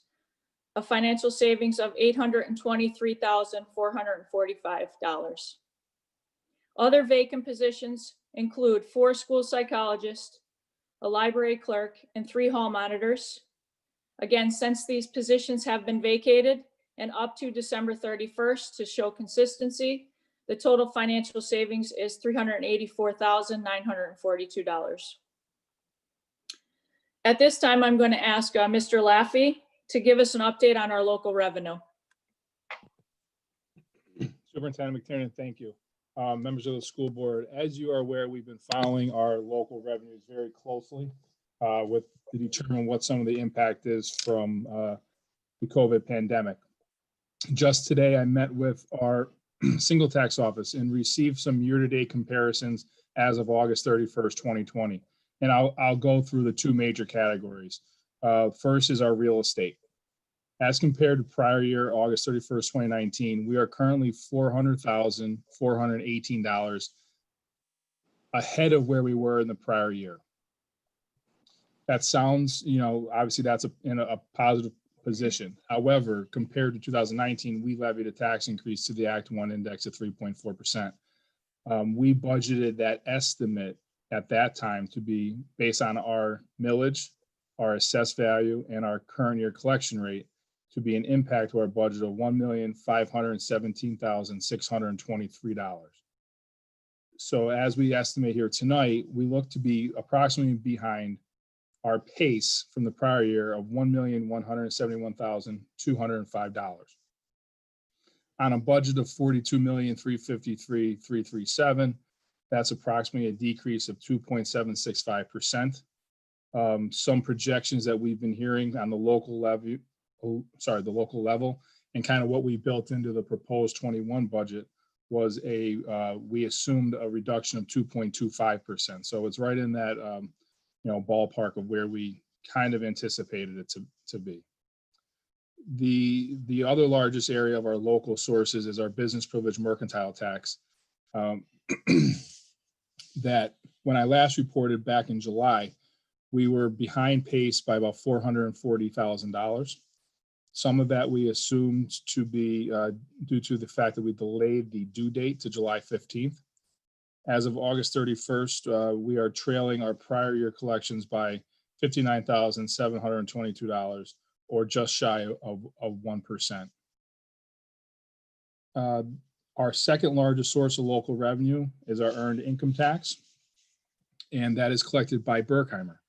Berkheimer last prepared a report for us through July of 2020, where we were $200,000 ahead of the prior year. We knew that was, we were anxiously awaiting some August data, because that's when the second quarter employer withholding payments would be paid.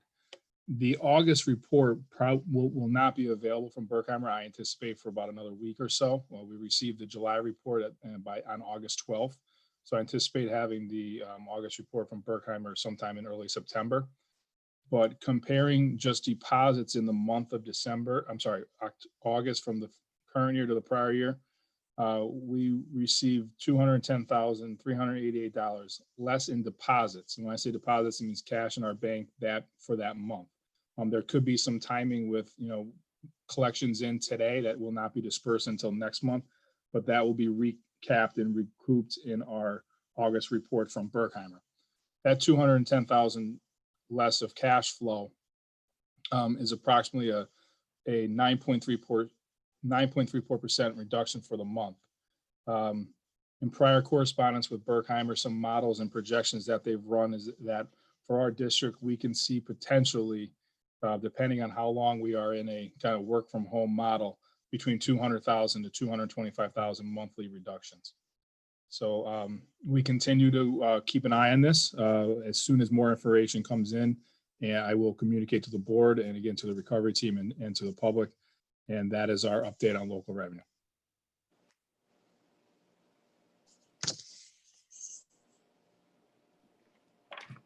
Director Gilmartin, I would just like to end by stating that for as long as we're in the virtual environment, we will continue to analyze every aspect of every department, and we will report back to the board.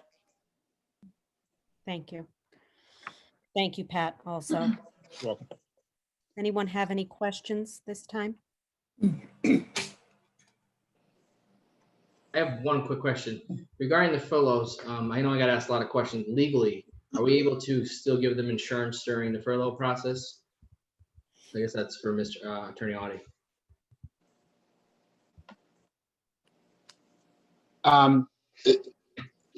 Not really, no. It would be a problem on several levels. Director McAndrew, at this time, we are recommending that if the furloughs, depending on how the board votes, that the individuals would have insurance until September 11th. Okay, thank you. Anybody else? Mr. Castrovinci? Is he on? He's on, right? Yep, yes, I have two questions. Yes. First of all, if the resolution tonight is passed, the motion is passed tonight, why do furloughed employees receive official notice through letter rather than a personal phone call? Just to know and understand how the process works. And then second of all, if certain furloughed employees are recalled, what is their status? Do they keep their original date of hire, or does that change to their recall date? And then do they keep their vacation time and their personal days? Okay, good questions, Director Cruz. I think I have some answers for you. First off, it is always best, to give the human touch as much as possible. So I think the first question was, why are people receiving letters and not a phone call? Couple answers there. One is the timeline has been extremely short, as the administration took great care in looking at the district and coming to a decision about which way to go at this point in time. So the timeline has been very crunched. Also, we're under the pandemic. It's very difficult to be in person, and that's really best case scenario. You would have the time to do in person, face to face, so you can answer questions. Also, the sheer number of people, I think I don't want to give an exact number, but there's, a number of furloughs being considered by the board tonight. So that makes it very difficult to do, phone calls to each and every person. The letter is definitely needed to document the process and to apprise employees of their rights should they be furloughed.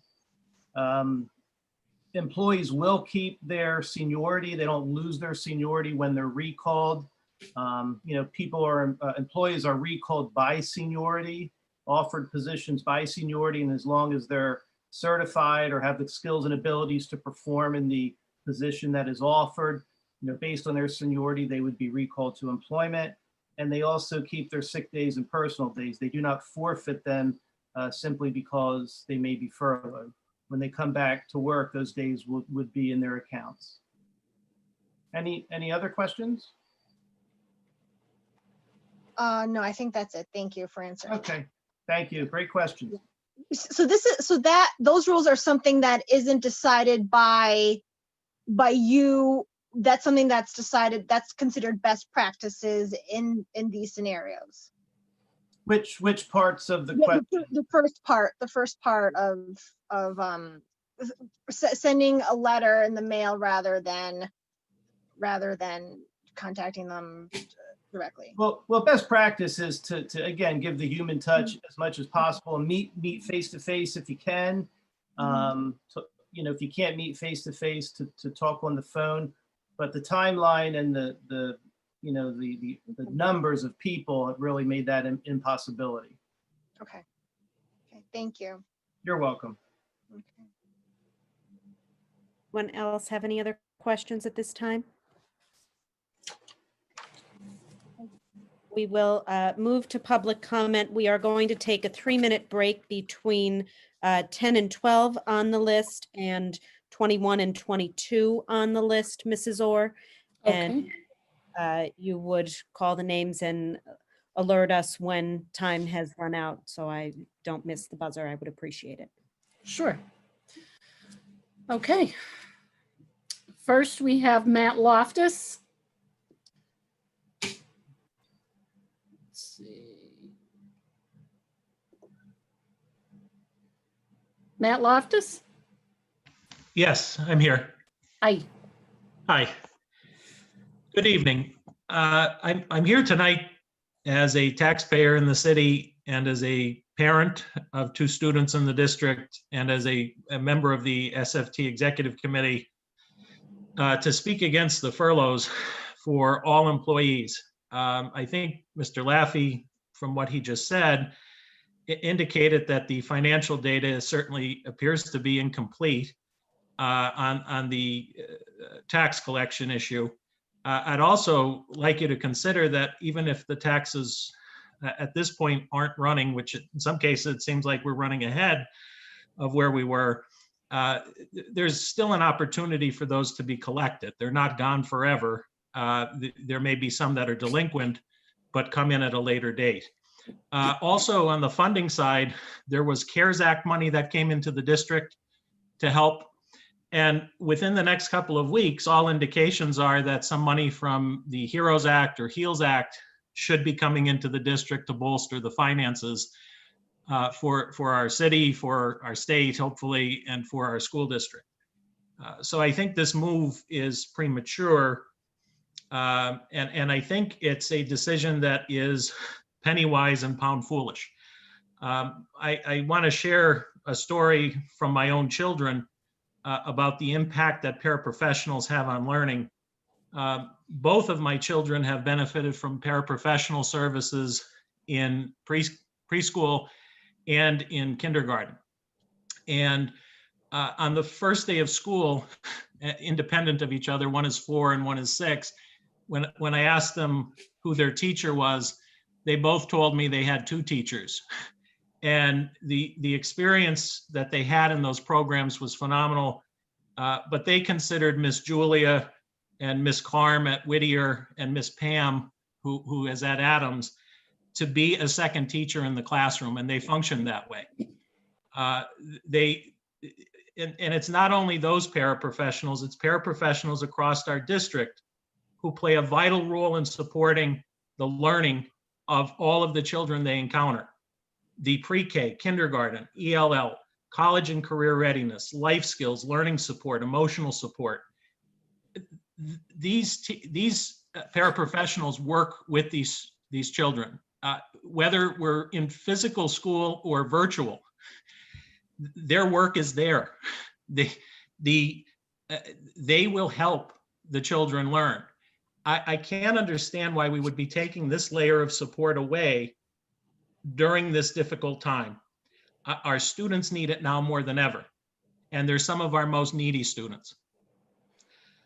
Please vote no on these furloughs.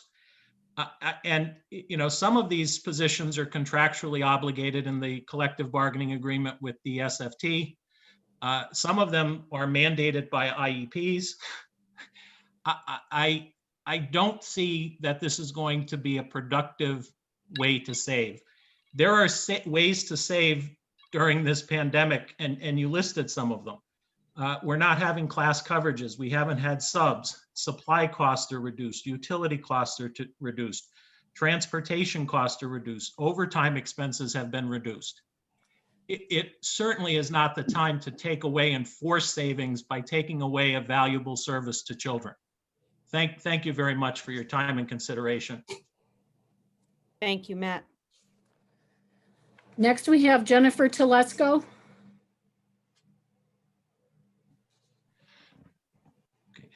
I'm sorry, she is unable to speak.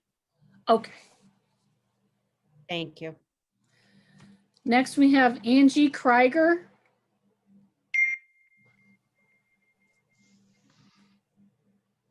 Angie Krieger, I don't see her on the list. Maybe she left. We're going to move on to Christina Horn.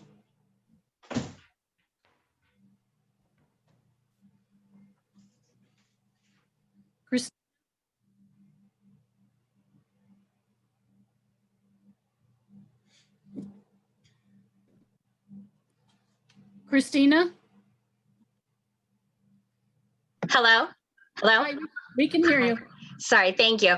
All right, my name is Christina Horn. I'm an emotional sport teacher at Monticello, our building rep, and a proud Scranton Federation teachers member. I usually come on here really prepared, and I'm prepared tonight, but I'm gonna go off script a little bit because it sounds like these furloughs are happening, and I understand it. I've worked in the field of human resources. I understand having to save money in a desperate situation, but one of the things I wanted to touch on was the manner in which these employees found out that they were being furloughed or potentially being furloughed. Before, I believe it was Director Cruz asked about best practices and employees being informed. I think these 220 something people would have loved to receive a letter and not to read about their job going away in the Scranton Times, or to hear about it from a colleague that did, or like our behavior techs in our building who weren't even listed in the Scranton Times. Most of them found out about an hour and a half ago from me when I sent them the personnel report. It's the second time this summer that support staff in the Scranton School District have found out that they were losing their jobs indirectly and in a public form. There's a right way to do even difficult things, and this is not it. These people deserve better. I understand this was not a board decision or action, but the board has the power to take action to ensure something like this never happens again, and I am begging you to do so. What you need to understand, and the board, administration, everyone, please listen.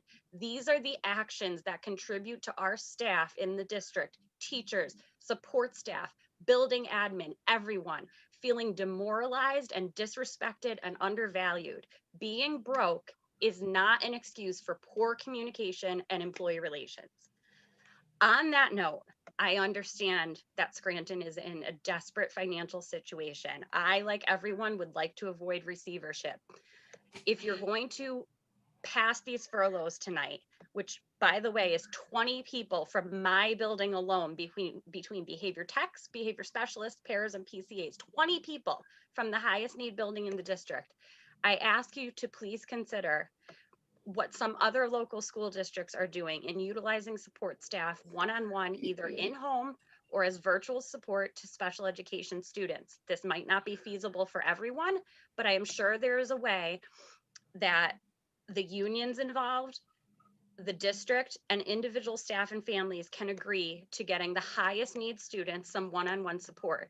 This would preserve some jobs, provide support to our most at-risk students, and likely satisfy the needs of some families that might otherwise request out-of-district placement or even pursue litigation, both are extremely costly. What about our Title I paraprofessionals whose entire salaries are paid by Title I funds? If they are furloughed, how will those funds be reallocated? Why can't Title I paras be retained to support Title I teachers and students? And lastly, and I know you discussed this, but I'm begging the board, please. Things may have changed since I worked in human resources, but it was never illegal for an organization to allow employees to remain on their insurance. Yes, it could definitely cause problems. I could understand where it would. There's currently employees furloughed that lost their insurance. I get it. But I am begging you to please consider some type of alternative to COBRA, which is completely unaffordable at nearly $1,000 a month for a family, or even the health insurance portal, the Obamacare, quote unquote, is unaffordable for paraprofessionals that are going to be collecting unemployment insurance. I ask you to just vote in a way that minimizes the harm to our students and our staff during what is already a difficult time. Thank you. Thank you, Christina. I see that Angie Krieger is here. Bill, can you let her in? Angie Krieger?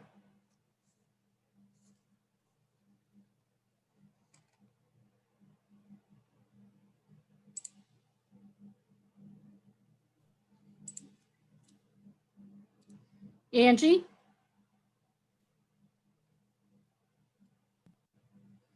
There she is. Okay, thank you.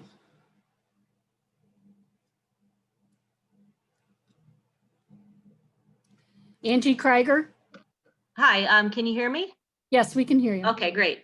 My teacher, the teacher in me feels the need tonight to give everybody a lesson. So I'm going to give everyone a lesson tonight in empathy. I think it's really necessary for everyone to understand about empathy when making these life-changing choices. Now, imagine you're getting ready to start a new school year.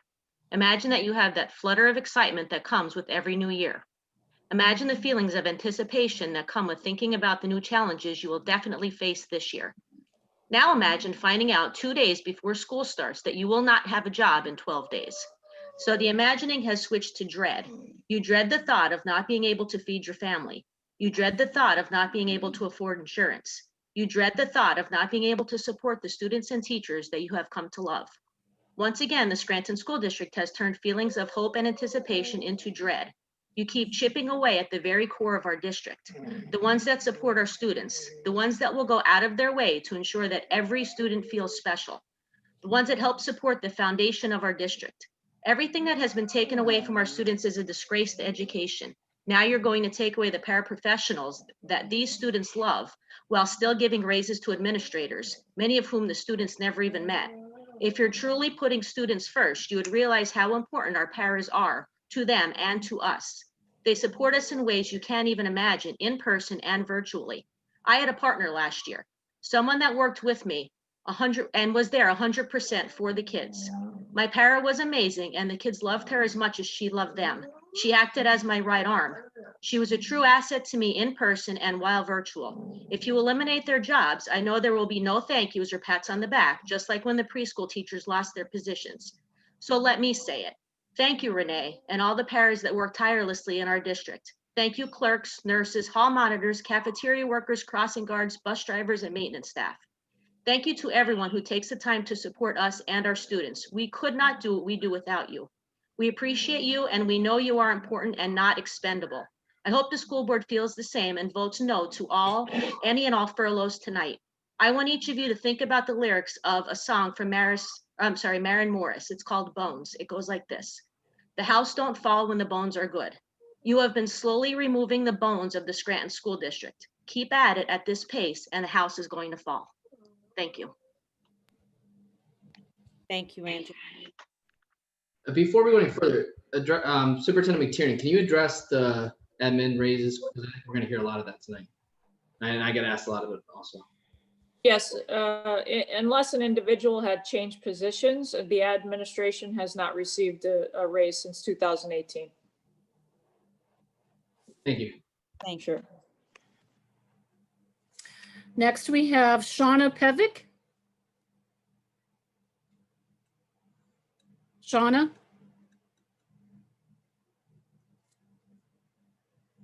Hello? Hi, we can hear you. Okay. Hello, my name is Shauna Pevic, and I'm a proud Title I para in the district for the past 14 years.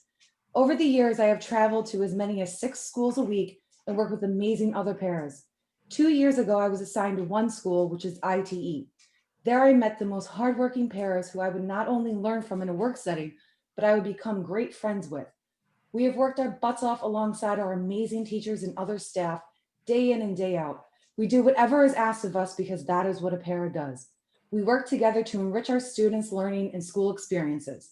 On Friday, my fellow paras and myself found out via the Scranton Times that we will get furloughed, but would have to wait until Monday for the official vote. My question is this to the board. Are we that far down on the education totem pole that we are not even granted respect to be notified from our district? I know that our salaries are minuscule compared to our teachers, but that does not mean by any means that we shouldn't be granted the same respect that any other member of the SSD community would receive. I am literally sick to my stomach that many of my fellow paras, my friends, will lose their health insurance during a pandemic. I am lucky enough to be on my husband's insurance, but not every para can say the same. I understand the times are tough now, but your decision to furlough us will affect 125 families. I have stayed silent for too long, and I feel that this is my duty to speak up for myself and my fellow paras. Please vote no to furlough us. And if you do vote yes, I hate to say this, but then you should all be ashamed of yourselves. Thank you. Thank you, Shauna. Next, we have Laura Lanka.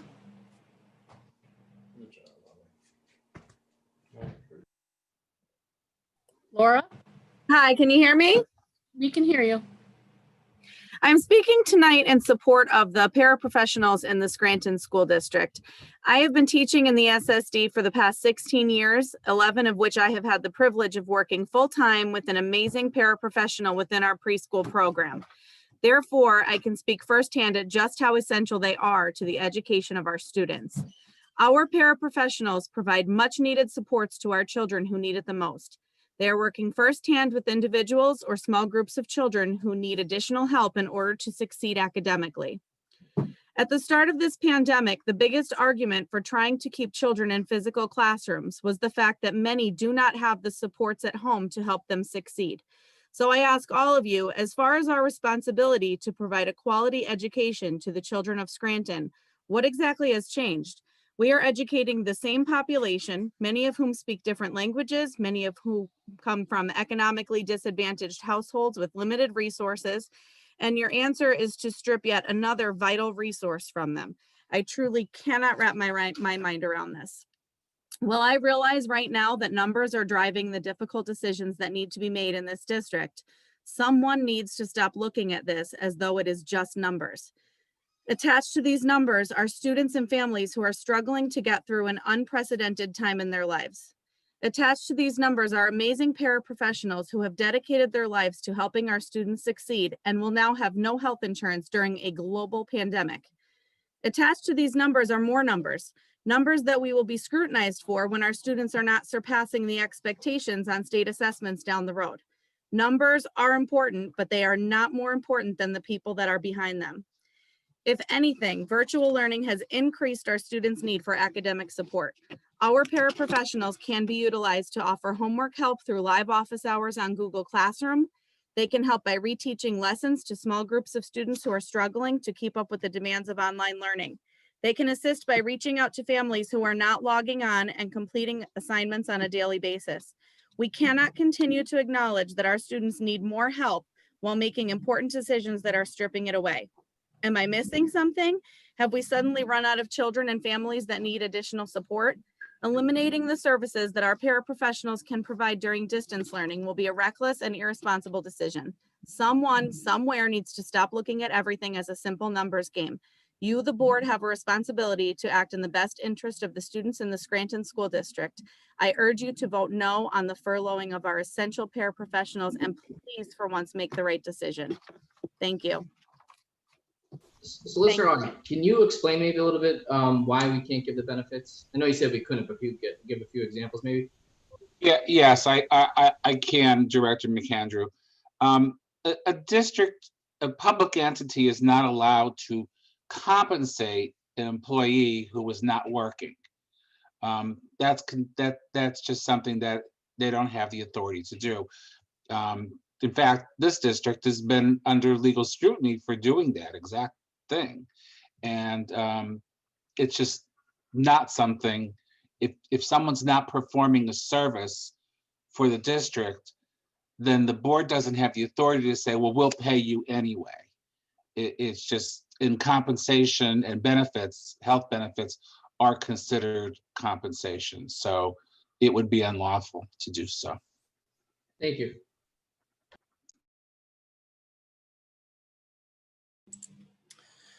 Okay, next we have Jennifer Zaleski. Jennifer? Hi, Jenny. Can you hear me? Yes, we can hear you. Okay. My name is Jennifer Zaleski. I'm a member of the Scranton Federation of Teachers Executive Board. I am also a 5th grade teacher at Isaac Tripp Elementary School. I would like to take this opportunity to thank the paraprofessionals at Isaac Tripp for all their hard work. You all did not deserve to find out that you were losing your jobs in the Scranton Times. I know your job is not easy. In my years at Tripp, I have watched some of you change diapers, de-escalate students, purchase clothes for students in need, ensure student hygiene, motivate special education students to work to their highest potential, create amazing artistic displays with student work, progress monitor, translate for parents and conferences, review basic concepts with the Title I students, communicate with students virtually, and reach out during the pandemic to ensure student success. I also want to personally thank the 5th grade learning support paraprofessional, Kim Cavallati. She has supported my general education classroom in so many ways. I don't have enough time in these brief few minutes to adequately describe how necessitous she actually is. To summarize it briefly, she is the scaffolding that many 5th grade students need to build their knowledge structure. With all of that being said, it saddened, angered, and shocked me to see the statement from the Scranton School Board. This summer, I participated in many meetings with upper level administration. At every meeting, I asked repeatedly what the responsibilities of the paraprofessionals would be during this time of virtual learning, because they are so vital to the students' success. Each time I posed the question, I received very little in response. My fellow teachers even supported my line of questioning and gave the administrators exactly and numbers of examples as to ways in which the paraprofessionals' supports can be utilized in virtual learning. Apparently, this fell on deaf ears. The person that decided to furlough these very vital employees is way too out of touch with the classrooms of today. I invite them to virtually teach just one class with kindergarten students, or perhaps a reading lesson with multiple levels, differentiating for each student without any support. I cannot understand how we continue to hire administration and hire teams to replace district employees, while furloughing those that have such a high impact on students and their achievement. There are many other cost-cutting measures besides furloughing union members and freezing their salaries for years? Where are the savings going from the transportation contracts? Where are the savings going from closing the schools you mentioned tonight?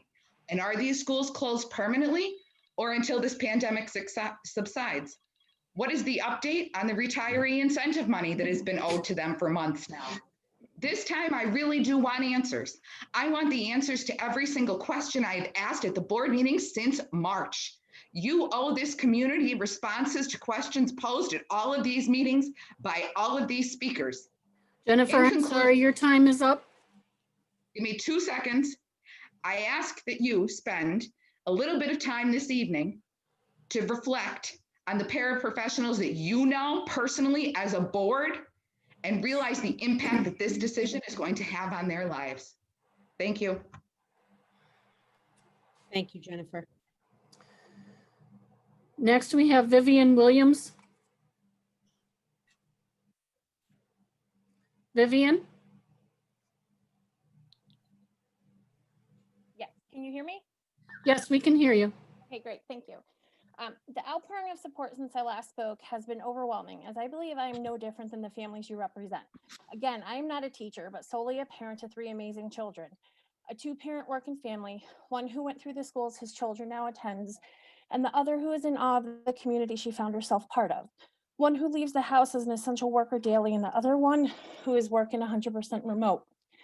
I understand the tough spot you are all in, as I have previously emailed many of you in support of Dr. Baddock's special ed plan that displaced furloughed behavior techs. So I get difficult choices. I don't form my opinions lightly, and I'm not afraid to speak my mind or stand for what I believe in. Though at what point does the future of our children override recovery decisions? With that said, I urge you to vote no to furloughing our district's paraprofessionals. I urge you to push administrators to think outside the box and utilize paraprofessionals in virtual roles. Utilize the staff that is obviously not here for the $25,000 a year salary, but for the students they serve as tools during this unprecedented time. I don't know if it's allowed, but maybe if some paras are comfortable, they can offer and support services to our district's most critical needed. I urge you to question what you are voting on. Keep in mind, the most vulnerable voices that can't communicate what supports they need, students with disabilities, our ESL students and parents, those that are without a support system. You have the opportunity to ensure no one falls through the cracks by keeping our paraprofessionals. Develop a similar model to a telehealth for teleeducation. I don't want anyone to be furloughed, though I noticed only 1 nurse being furloughed. Why 1? Where are all the other nursing staffs going to be utilized? Paras, I believe, can be better utilized during this time. Also, only 2 hall monitors are being furloughed. Are there only 2 in the district, or if more, how are they being utilized? I believe I mentioned prior to developing a parent reentry committee. There are many of you that don't understand what it's like to support a special needs child through this, or a student moving from 5th to 6th grade and or 8th to 9th, entering a completely different format of learning, or knowing what support single parents seek the most. Those of us who find ourselves working remotely while trying to support our students' education, and most importantly, our ESL students. I feel you need to hear directly from those that have to live the impact of all of your votes.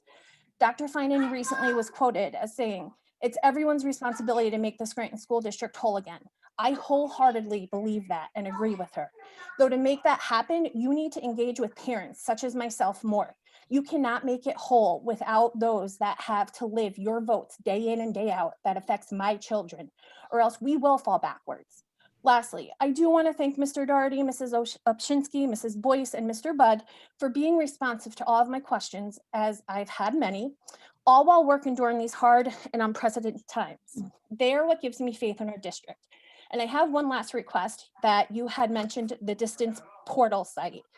I have no idea where that is or had made knowledge of it. So if you can post a link on your Facebook page, that would be wonderful for parents that are engaged. Thank you.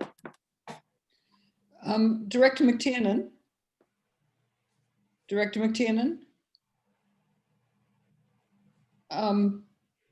Director McTiernan, could I ask you perhaps? For me? Yeah, can I just ask you perhaps to get Mr. Castrovinci to speak to the query that was raised about the nurses and the numbers of people that were there?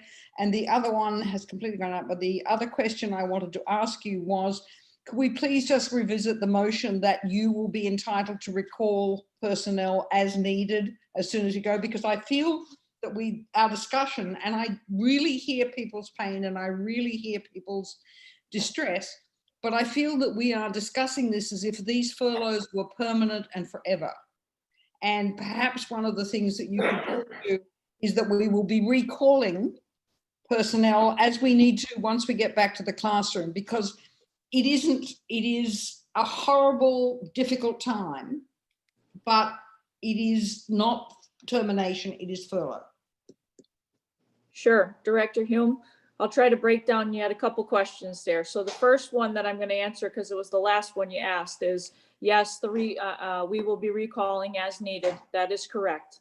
The other question you asked is regarding the LPN and that specific position. Those specific positions are in the maintenance contract. And I'm not sure if everybody is aware of that. Our CSNs are in the teacher's contract and our LPNs are in the maintenance contract.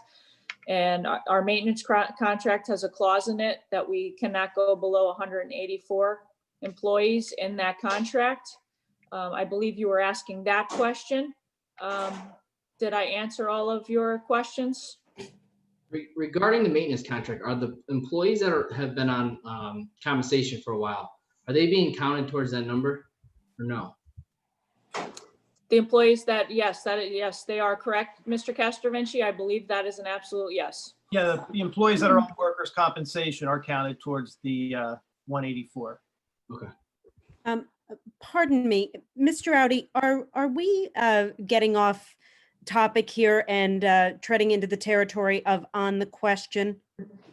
I think so. I think we're in public comment now. Yes. I understand that there might be some time that we can clarify briefly on a comment that's made, but the way we run our meetings are we allow for the public comment. We don't engage in back and forth. And then after that, we have the explanations. Then I apologize. I apologize. I think we've all been guilty of it or tempted to this evening. We have many commenters to get through this evening, and I want to make sure that everybody has the opportunity to speak. And if we have things we need to discuss, I think it's our responsibility to be here till the very late hours. I don't want to hold people up if they have other things they need to tend to in their evening. So with that, Ginny, can we move on? Yes, next we have Charlie Newcomb. Honey, don't run that, okay? You're knocking off the Wi-Fi. Hello, can you hear me okay? Yes, we can hear you. Hi, my name is Charlie Newcomb. I am the proud parent of 3 students of the Scranton School District and the proud spouse of a paraprofessional in the Scranton School District. I think somebody talked about it before, that one thing that this board and this Scranton School District I think lacks is something called empathy.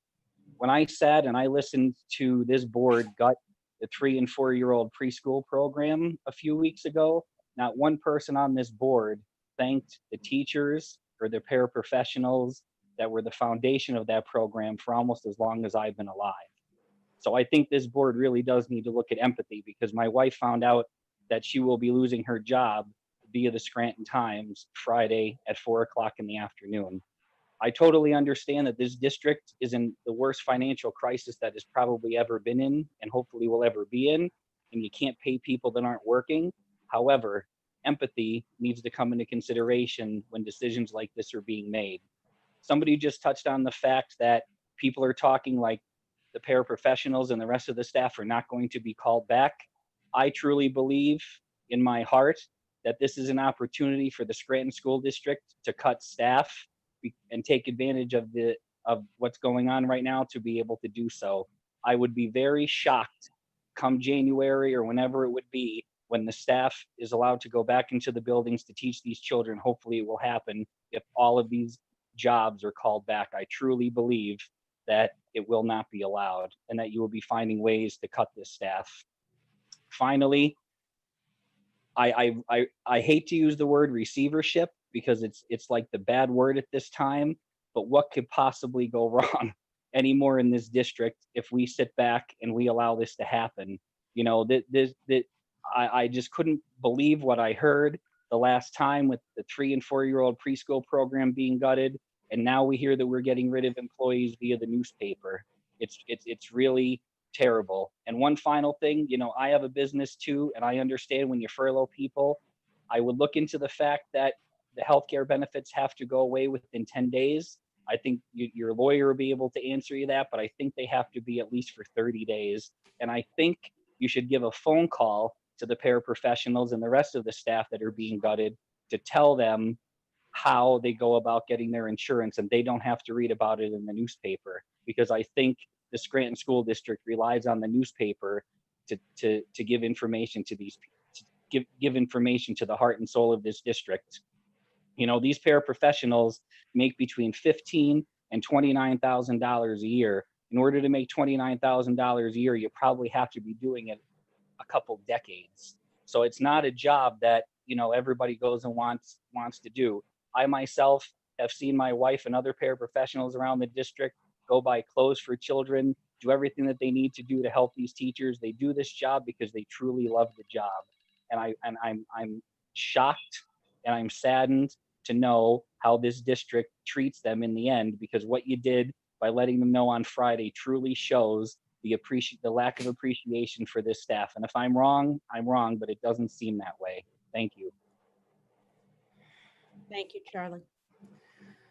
Okay, next we have Luann Heenahan, and I believe we'll take a break after this. Yes. Luann Heenahan.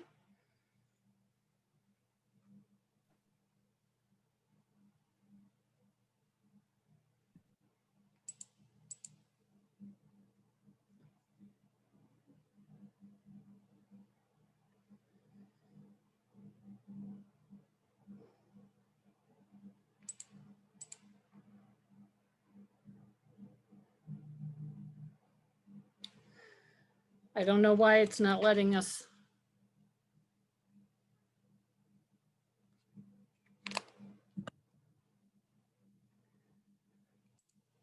Here she comes. Okay. Luann?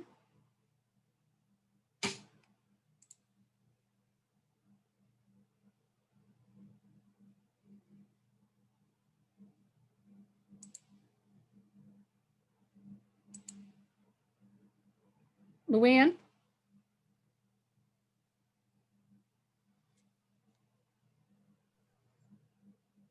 Can you hear me, Jenny? We can hear you.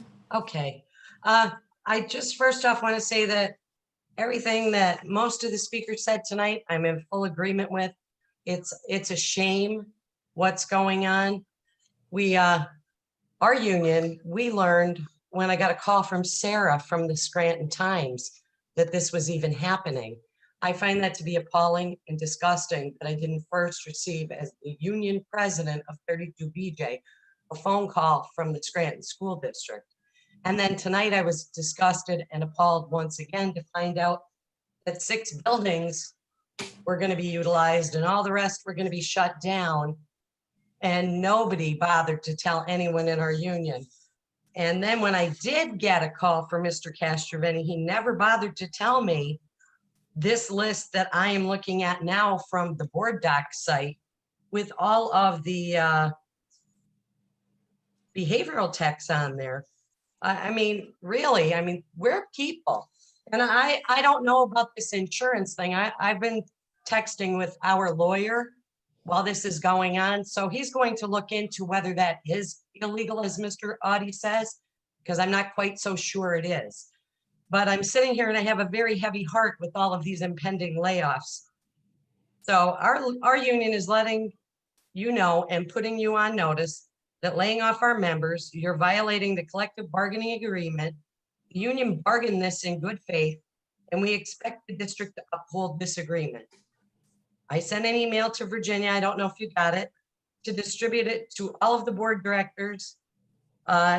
So in case you didn't get it, this is what it says.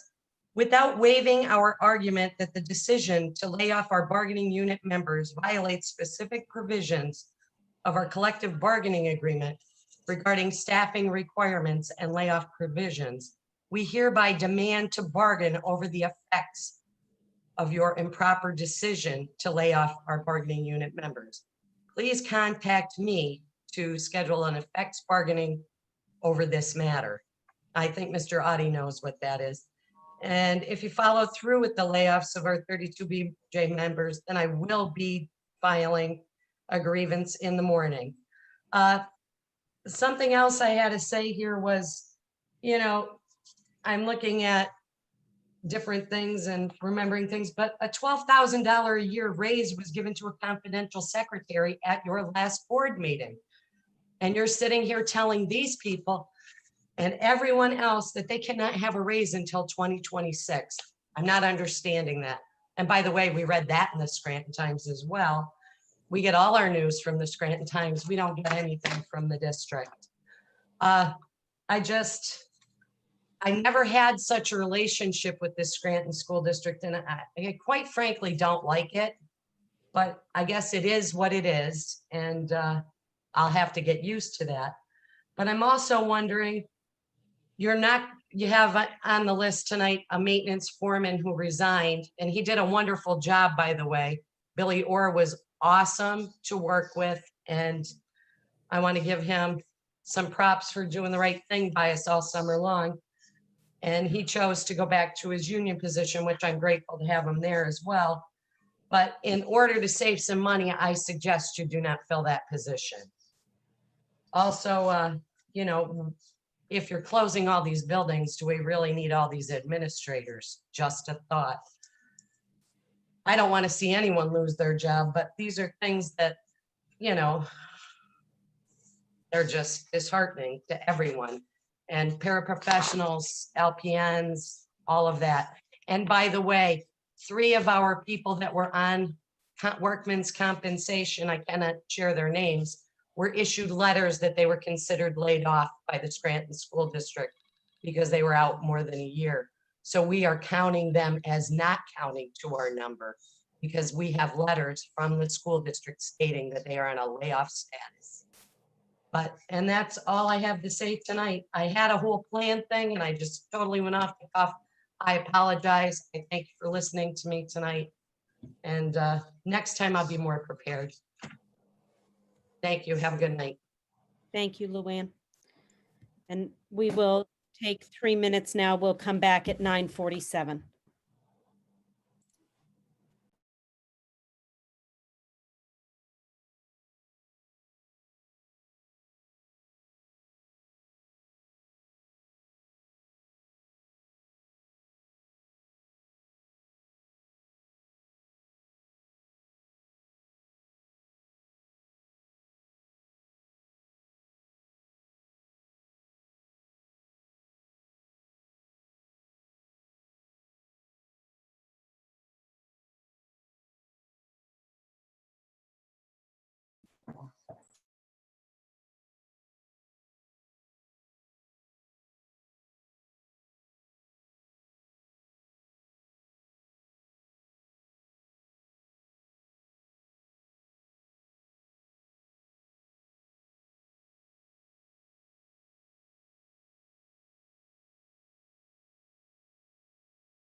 Ginny, I did hear that timer. Thank you.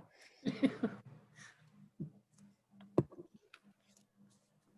if we have everyone back, please turn your screen on so we know you're here.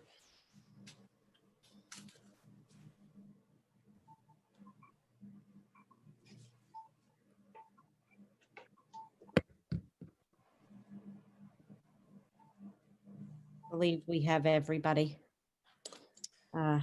Ginny, let's begin. All right. Next up, we have Suzanne Fury. I'm here. Can you hear me? Yes, we can hear you. I am Suzanne Fury, first grade teacher at Neil Armstrong. I don't have adequate words to express how I support every single speaker before me. Their words were eloquent and so pointed. The downward descent of our district is continuing. Some of you may be familiar with The Giving Tree. It's a book by Shel Silverstein. The parallels to the destruction of our beloved district are haunting.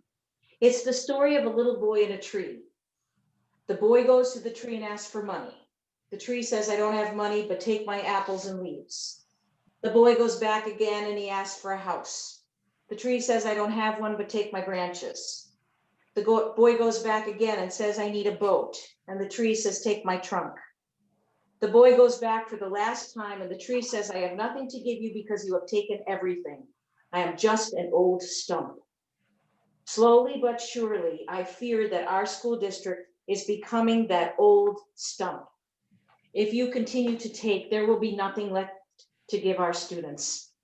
Classrooms are just empty spaces until they're filled with students and teachers and our beloved teachers' aides. Everyone has talked about their contributions, which can be done remotely. They provide support to our students, carry out daily activities, conduct small group, individual instruction, and so much more. Dr. Finan, you continue to talk about the reckless choices in spending that has put our district where we are. You are an educator and you know the value of giving our students every resource and opportunity to succeed. And you know the consequences of taking away what they need. These costs are decimating and destroying the very fabric of the educational system in Scranton. It's unprecedented. None of these decisions considers the needs of our students. It is time to put the students and faculty first and stop punishing us and forcing us to pay for the sins of others.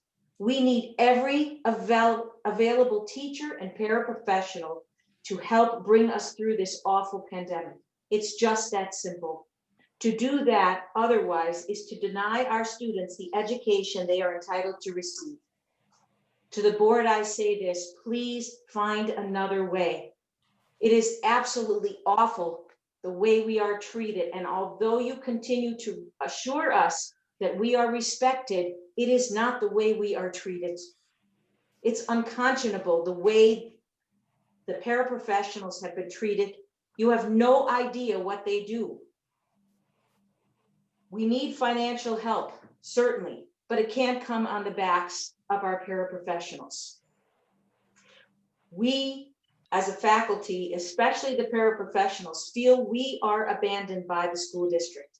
And one of the speakers before said that he believes that this is done for a reason, and maybe they won't be called back.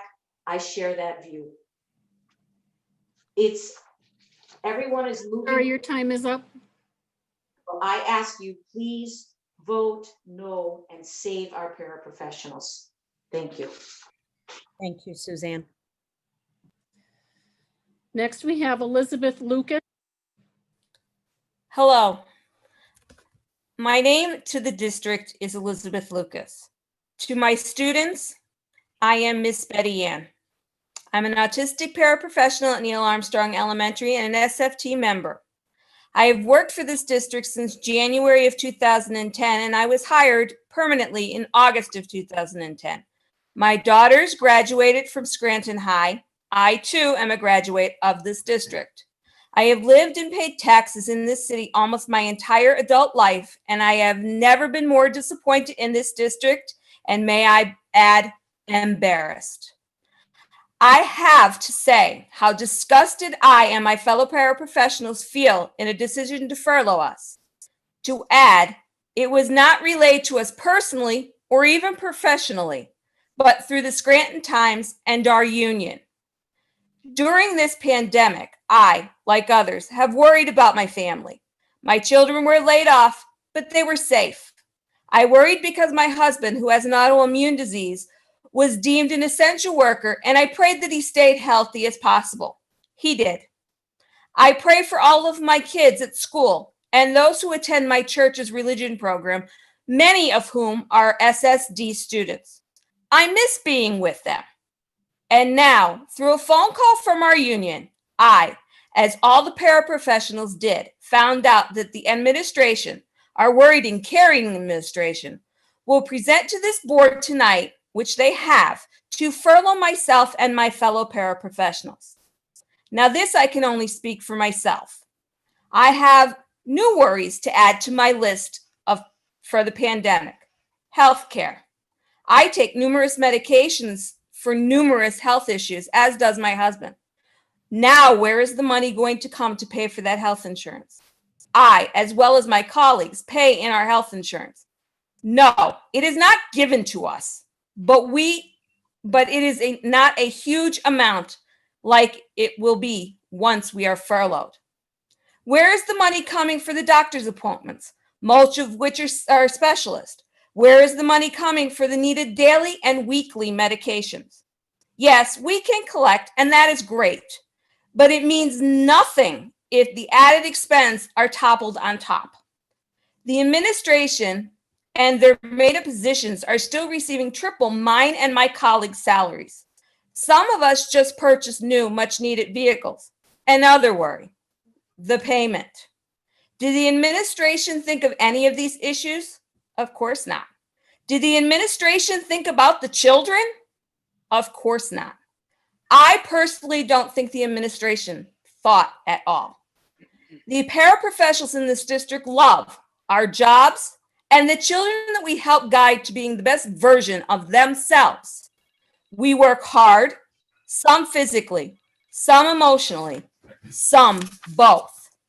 Maybe, just maybe, the administration needs to come do our jobs to see how vital all 125 of us really are. Whether Your time is up. May I finish, please? Whether virtually or brick and mortar, our kids need us. Our teachers need us. Our school needs us, and our district should need us. Will we all have our jobs when the kids get back to the building? What about healthcare? Will the district make sure that all 125 paraprofessionals will not be denied unemployment? I, along with my colleagues, are heartbroken, disgusted, angered, and embarrassed by and for the state of this district and the disrespect that we have been shown by all of tonight and as always. We will not be dispensable. We are vital, breathing parts of this district, and we need not be treated with the disregard. You should all be ashamed of yourselves. Thank you for your time. Thank you, Elizabeth. Next, we have Vince Warner.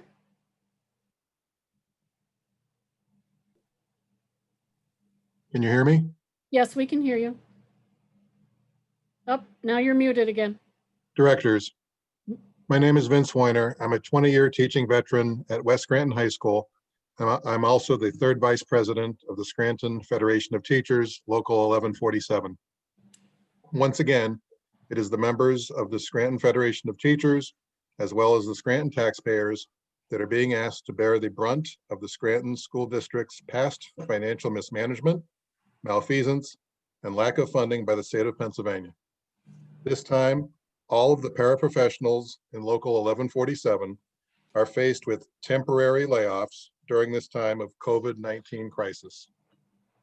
These paraprofessionals work directly with some of the Scranton School District's most needy students. This is not the time to cut vital student services as we prepare to instruct the Scranton School District students virtually. You may think you are going to save money, but I fear future lawsuits from special education students and their families when their IEPs are not met because paraprofessionals are not there to provide basic services like progress monitoring and other things in the IEPs. Special ed lawsuits are very costly to a district with no money, and this expense will increase geometrically. The short notice of this proposal by the administration to the Scranton School Board is also very alarming. We are literally 1 week away from instruction in the new school year, and you are to vote on the elimination of over 100 jobs tonight. This proposal is being rushed through without sufficient time to think it through, with all of its ramifications for the students, parents, and employees of the Scranton School District. These paras now have to find health insurance in just a few weeks. Amazingly, I did not see any proposal to lay off any administration during this time of virtual learning. Vice principals, for example, handle mainly discipline in the schools, but that won't be an issue now when we go online. Perhaps this could be an area of savings also. Thank you, and please consider this proposal carefully, and please vote no. Thank you, Vince. Next, we have Edward Walsh. Edward Walsh, I don't see his name on the list. Bill, are you able to find him? I do not see him either, Jenny. Okay, we'll move on to Holly Mead.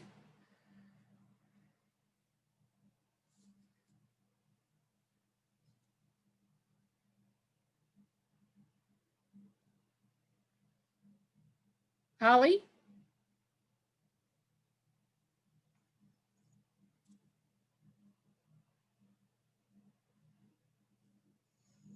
Holly? Jenny, are we good? Yep, we can hear you. Okay. Real quickly, before I start what I had thought about saying, I would suggest if you are strongly going to vote no on these furloughs, that you extend their benefits and their employment until September 31st. According to what Mr. Audi just said, I was going to suggest you extend their health benefits, but if he is legally correct, waiting till September 31st would give these families some time to plan for their health benefits, because the majority of them could not afford the $1,200 COBRA payment a month. Second thing, please get your pencil ready. I'd like these questions hopefully to be asked during your conversation. To Sharon Baddock, what impact does she see that this would have on individual IEPs and individual goals? Many special education students are assigned individual paras. If they are cut, how will their IEPs be implemented? To Mr. Audi, question number 2. If these are eliminated, what is the legal impact of the special ed paras being eliminated, and how much is the amount of litigation that will occur? I'd love an estimate, because those parents are going to be standing in line to sue the district. Now, I'd like you to think of your family. Please raise your hand if you or your spouse has ever been furloughed, downsized, or replaced in the job market. Sadly, most of us have all been through this process. HR 101 is never let an employee go on a Friday due to the extreme stress of that situation.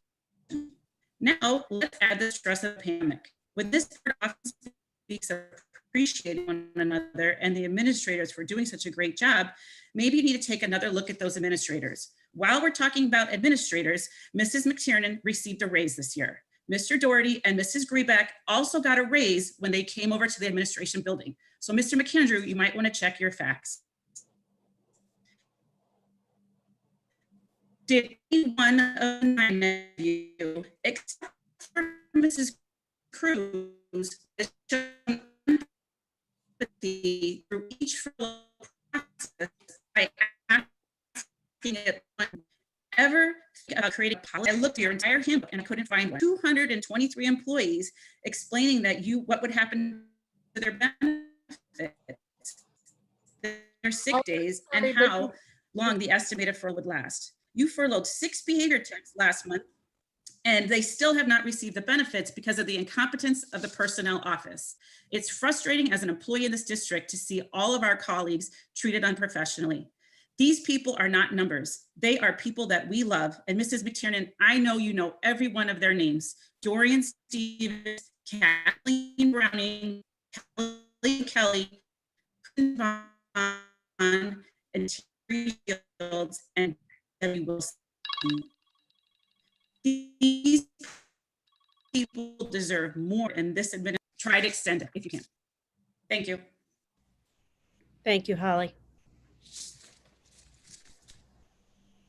Next, we have Frances Regan. That was a little rough. Did it sound good?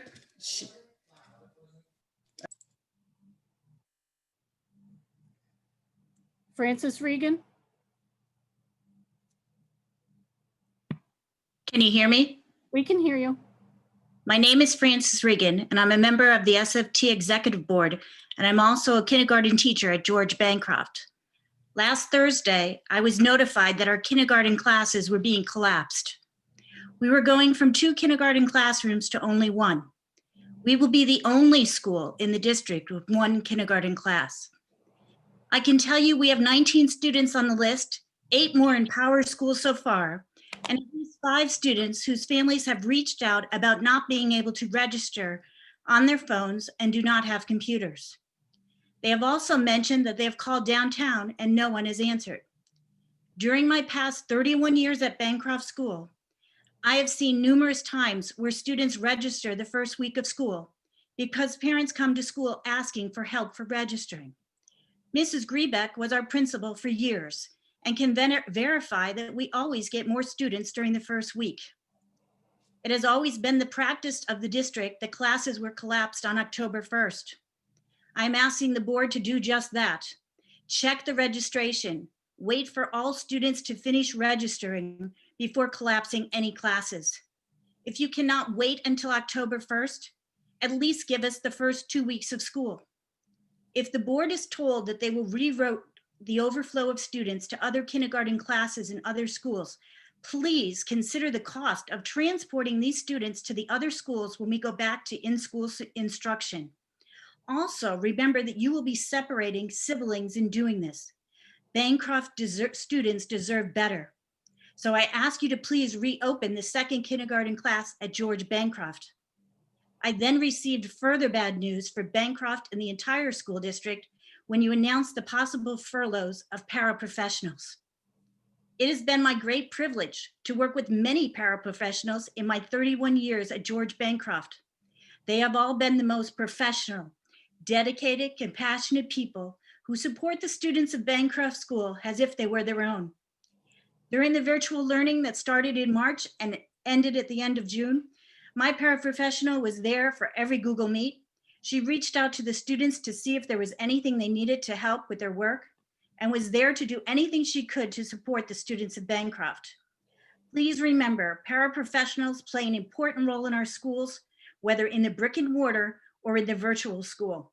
They are a necessary support for our students. So please vote no to furlough the paraprofessionals. Thank you. Thank you, Frances. Next, we have Roberta Jadek.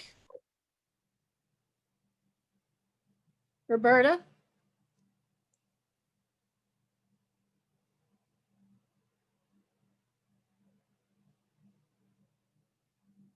There, Roberta? can you hear me? Yes, we can hear you now. Okay, okay. Thank you for allowing me to address the board on this very difficult evening. My name is Roberta Jadek, and I am a paraprofessional assigned to an autistic support classroom. I was hired 3 years ago, but was a substitute for 10 years before that. Let me first tell you, I am not doing this for the money. I'm a college graduate with a degree in business, and I have most, but not all of my MBA. But this is what I was meant to do, and I'm glad I finally figured it out. From a distance, meaning not in the classroom on a routine basis, the furlough of all paras may seem like the prudent thing to do. After all, what could we possibly do if there are no children in the building? Who would we walk to the bathroom? Whose hand would we hold? And if you think that's all we do, you need to spend some time in a classroom. We are not, as has been suggested by some in the public, babysitters. If I were, I'd be earning a heck of a lot more money than I am now. We are education assistants. We give spelling tests, help readers figure out unfamiliar words, and try to assist in understanding math problems. We work to motivate children who would rather lie across the desk than sit behind it. We get kicked in the shins, spit on, and sometimes bitten. But that's the job, and we know those physical assaults are part of the job, and we love our jobs. So what could we do? On the elementary level, we have teachers who must now figure out their new role on a new educational curriculum platform. We would be there to help them by doing whatever they needed,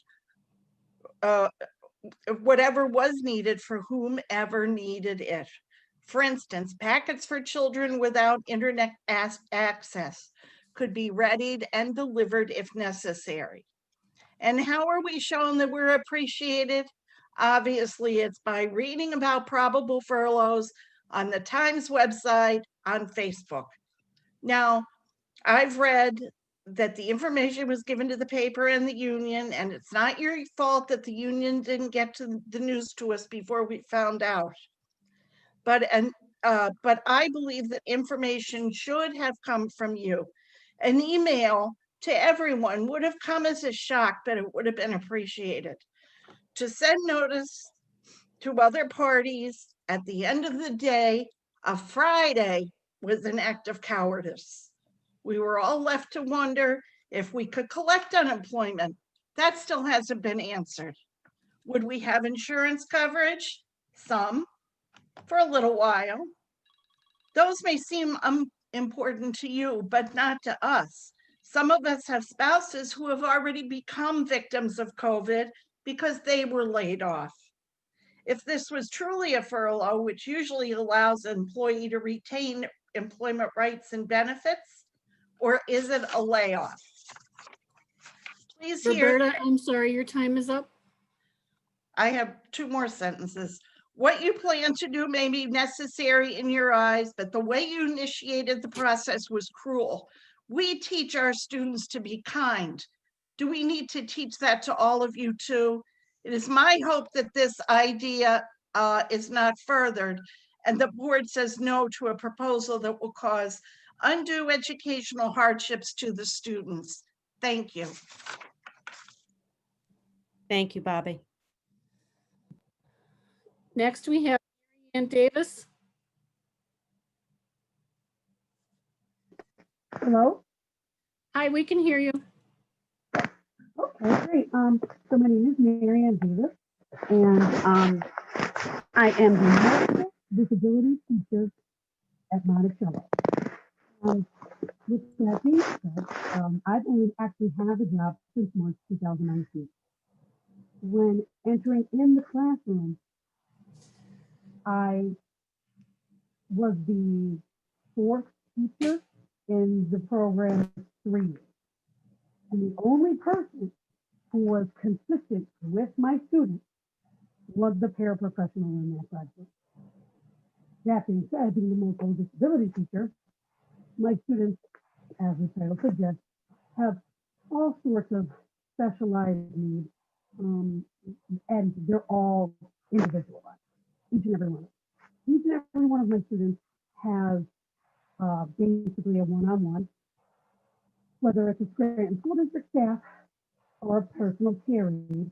And most of the time, that personal care aide is actually attached with a nurse. So the personal care aide isn't there to take care of the certain needs of the students in terms of, like physical needs. They're mostly there to attend to the educational needs. It is my understanding that my classroom has the most Scranton School District staff in it, and believe me when I tell you, it is me. I am also not a person who likes to wait last minute to find out what we're supposed to be doing, how often we're supposed to be doing it. I know I've been communicating with my family, and I've already communicated with my staff, my two personal care aides that are one-on-one for my students and also my paraprofessionals. So if I could list the amount of things that she does, we would be here for hours and hours, and it's already very late. And we've already drafted out things that I would like them to have done and things that they volunteered to do. Whether it was recording lessons for my students. We don't have art on the personal care aide said to do art. We don't have like different science subjects or interactive social studies. Personal care aide decided to do that. My pair was going to meet me in the school to do one-on-one Zoom sessions with my children, 3 and 4 lessons I was going to do. I have binders put together. A lot of them need those paper packets. They can't just have everything done for them online. We had a plan. And now, now there is no plan. And so when I tell you that they are utilized, they are loved, it is an understatement. My students, they've had these PCAs and parents for a long time. And if you know anything about children that have different special needs, you will know that they can't just be with anyone and they need consistency. And those, my staff in our room give them that. So just want you guys to know all that. Marianne, I'm sorry, your time is up. Thank you for your time. Thank you. Thank you. Thank you, Marianne. Next, we have Brittany. Hello, can you hear me? We can hear you. Okay, hello, my name is Brittany Walsh. I'm a recent graduate of Scranton High School, and I'm currently a student at the University of Scranton. I would just like to use this time to speak about my experience as a student in the Scranton School District. I've spent 13 years in the Scranton School District, whether it is McNichols Plaza, South Intermediate, or Scranton High School. My school pride has never run thin. Some of my greatest memories have been attending these schools. Going to school has given me friendships that will last my lifetime and connections I would never obtain anywhere else. As you all know, as a student this year, my classmates and I have had lost some of the best moments of our senior year due to switching to remote learning. Having to finish my senior year learning through a 13-inch computer screen proved to be anything but easy. I had to say goodbye to the school I loved without getting to experience one last softball season with my team, being able to have one more spirit week going to my first prom, or even having a proper graduation with all my friends, family, and classmates. I would not wish that heartbreaking experience to any other student. Trust me, my senior year was not a conventional one, but many of my teachers and other faculty helped me along the way. One thing you'll find in this Scranton School District that you won't find anywhere else is our sense of community. When our schools face a crisis, we all come together to ease that situation. Every single member of Scranton schools is important: teachers, aides, and maintenance. They make going to school safe, welcoming, and an enjoyable place to be, especially during this difficult time when we are all going through. These members of our community are more important than ever. Especially now, our cleaning staff in the middle of this pandemic is needed the most to keep our students and faculty safe and the first line of defense against the pandemic. Many students will need all the support they can get in this scary time, and keeping our schools safe, clean, and familiar will help with the transition later on in the year when students return to class. You say that you care about the students and every decision you make is for them, but when you take months off my brother's senior year and choose to make our schools less safe by decreasing our most important jobs, it makes me think that you have a different agenda in mind. You say that you will call back people when they are needed, but I do feel that you will find a way to use the pandemic and difficult time to your own advantage to make up for mistakes that administration has made. I hope that as a student, you see that I love my school and that I still care deeply about what goes on in them. And I care about every single person that dedicates their life to my education. The decisions you all make still do affect me, even as a graduate. I would hate to see the community that I have watched for years become smaller, become nothing. I'm sorry, this is like my first time speaking on this, but I just want to say thank you to the school board who let me speak tonight. And I know that you guys spent countless days like planning for the future of our schools. And I know that every decision you make is a heavy one, but I hope that my insight is helpful when you make your decisions tonight. Thank you again. Thank you for speaking tonight, Brittany. Thanks, Yeah, Brittany. thank you. Thank you again. Brittany, you spoke beautifully. Yeah. Next, we have Aaron Harris. Aaron?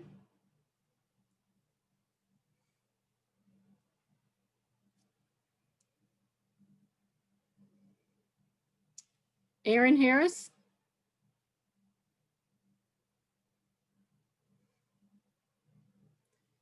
Aaron, you're muted. Okay, I'm unmuted. Can you hear me? We can hear you. Okay, great. My name is Erin Harris, and I've been a paraprofessional in the Scranton School District since September 1st, 1995. At that time, my salary was $10,500 a year. Clearly, I wasn't here for the money. I walked in as a 22-year-old that believed she knew everything. My first 17 years, I was in an emotional support classroom. I stayed, I loved, and learned from many, from teachers, from principals, from parents, and most of all, from our students. I am humbled to have met, guided, and cared for hundreds of amazing young individuals. They showed me everything isn't as clear as night and day. They are and were all unique and brought something special to this district. I think I can parallel what they taught me to this current situation. We, paras of the Scranton School District, all have a purpose and bring something to this district. We did not deserve the way administration handled this. How cold and callous to simply dispose of an entire group of people. Yet to continue to accept your exorbitant salary while raising Scranton resident taxes by 16%. It would be funny if it wasn't so insulting of the audacity to not even live in the city.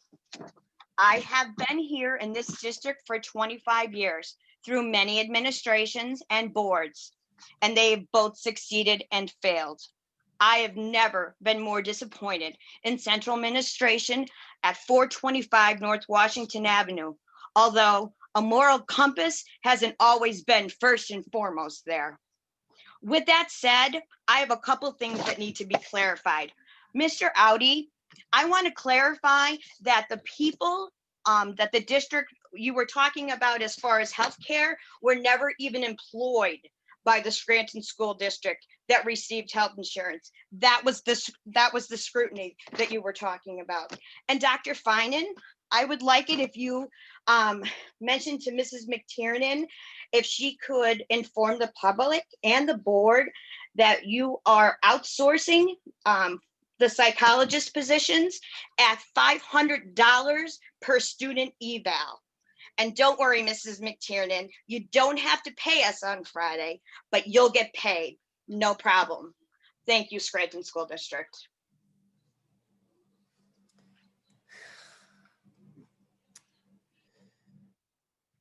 Next, we have Jennifer Leshuk, but I don't see her name.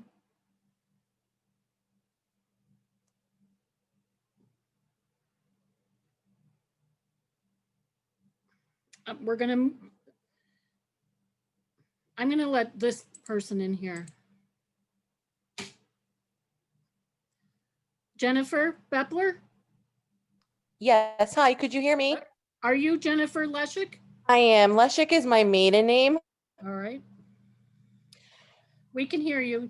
Thank you. President Gilmartin and members of the board, my name is Jennifer Bepler. I am a proud member of the SFT, as well as this district, even under all of its scrutiny.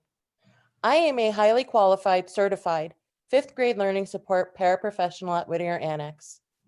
I am the only learning support paraprofessional in my building, which results in me covering 4th grade as well. The blanket statement used to describe my job as providing only classroom support, with all due respect, is extremely accurate. In addition to supporting the amazing teachers I work with, I also provide one-on-one support to students who need help navigating their specific learning struggles. I have the honor of being able to provide innovative methods to these students in order for them to grasp the content area. There is no better feeling than bearing witness to these students' smiles once they realize they can do it. They just needed a little help. I read tests and quizzes to students who have no phonemic awareness or scribe for students who can't seem to articulate their thoughts.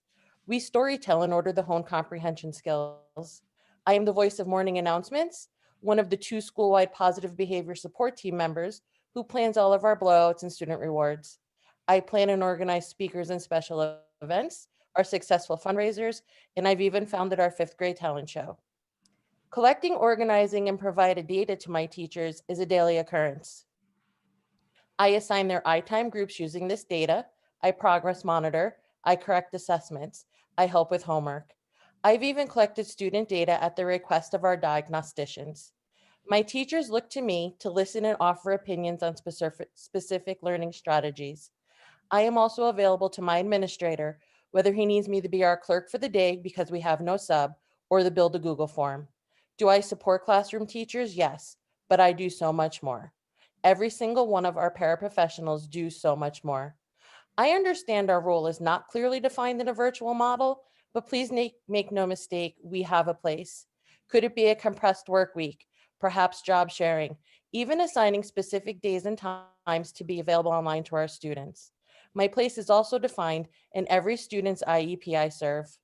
Students who struggle in the traditional model aren't going to stop the struggle because they're virtual. The contrary is going to be evident. My students deserve every minute of support I can give them. One thing I know for sure is decisions are being made in a continual pattern to mend the shadows of past mistakes by persons who have never done our jobs. In addition to all I do each day, I also won an aggressive battle against cancer.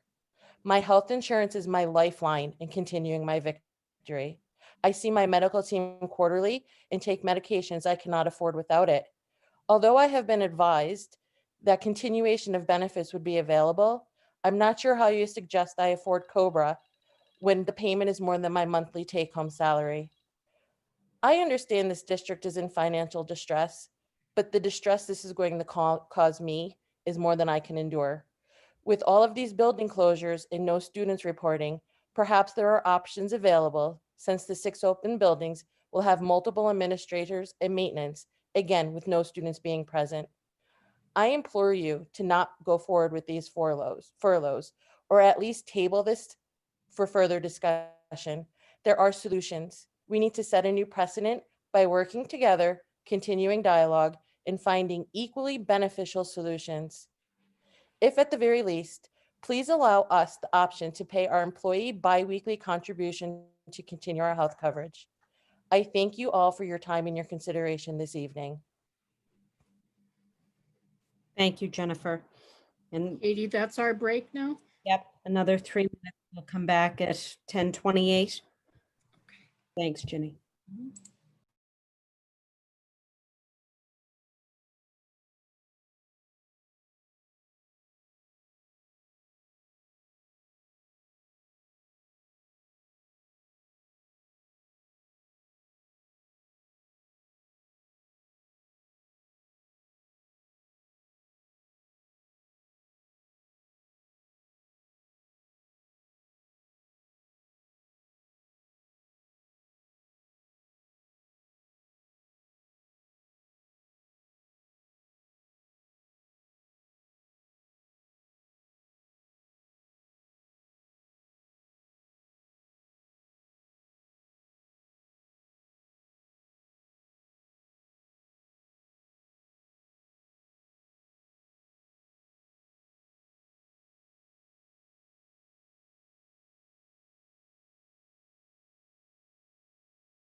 Okay,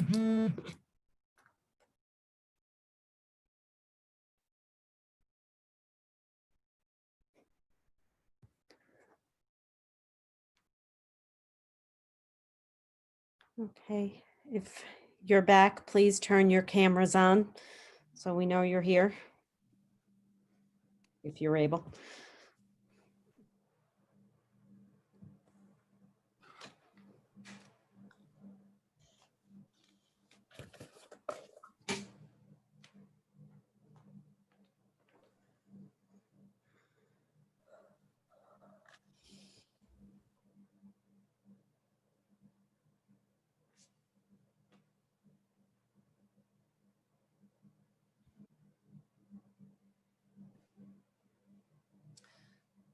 I think we have everyone. Great, thank you, Jenny. All right. Next, we have Anne-Marie Potter.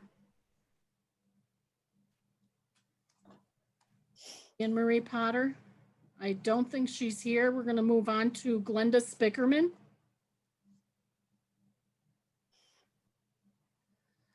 Glenda? Yes, can you hear me? We can hear you. Good evening. My name is Glenda Spickerman. I'm an 11-year employee teaching elementary learning support at Whittier Annex. I have had the honor and the privilege of working side by side with my paraprofessional, Jen Bepler, for most of my tenure in this district. As any of our teachers can attest to, paras will help everyone, teacher, student, it does not matter to them. They are always available to help. The students call and request their help.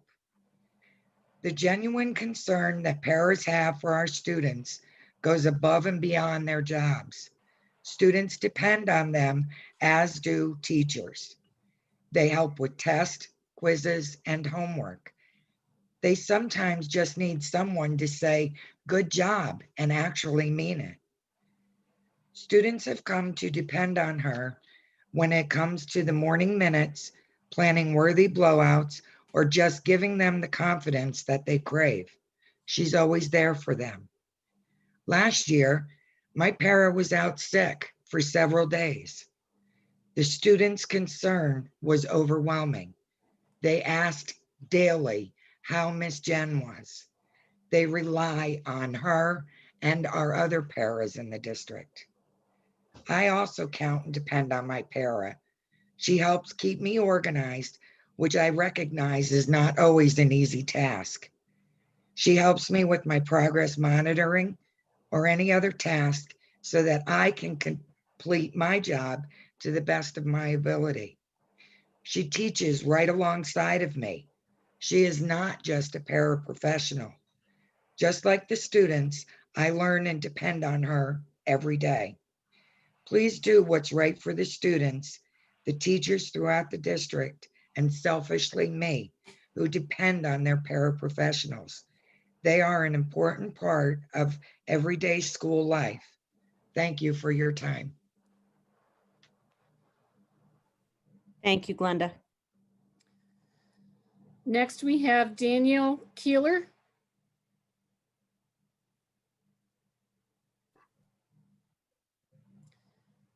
Mr. Keeler, Good evening. Can you hear me? we can hear you. Oh, good. Good evening. Thanks for everybody who stayed awake this long. This is Scranton. This is the city of Scranton. I am Daniel Keeler. I appreciate the opportunity to speak. I would first like to thank, first and overwhelmingly, Mrs.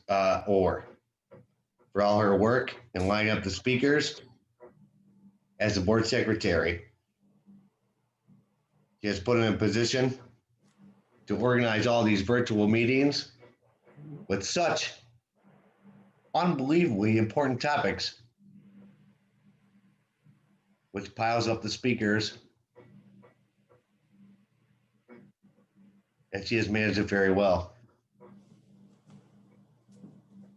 I have been taught by my parents and my grandmothers and a specific teacher, Sister Elizabeth Moy, when I attended nativity school, to always speak up. So it's time to speak up. So to the school board, may I ask you to think about the paraprofessionals who do what they do every single day to assist and bolster the teacher's education and the teacher's educational prowess. With that said, as a furloughed employee, currently furloughed City of Scranton employee, myself, I truly and deeply empathize with the remote possibility of people, humans, men, women losing their jobs. They may have to tell one or more of their children that they may be raising no to birthday gifts. If you furlough them now, possibly no to Christmas gifts. I'm just going to say this right out to the board. You jointly, the board, the current school board, are jointly the decision makers, not the person from out of town, not the people making these suggestions. You, the board, the elected officials, make the decisions. Tell them what your decisions are. Have your vote. Tell them what their decisions are. What may I ask? What would the negative impacts be to the area's economy?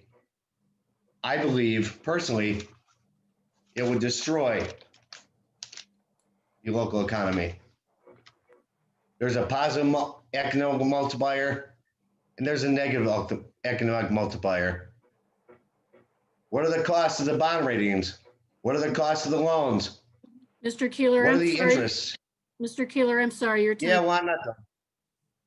To the board and the administration, who have integral parts of our community, lived here, worked here, and grew up here, I urge you strongly to vote against any job losses, and sit and work out other viable solutions. Thank you for listening, and I hope by the time this meeting is over, I can, as a parent of 4 children, 2 past, 2 present, who have gone through this Scranton School District, that I might get some answers to these questions. Thank you very much for your time.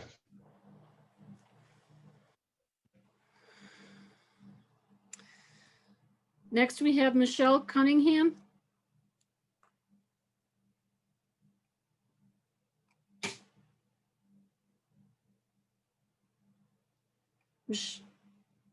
Michelle Cunningham.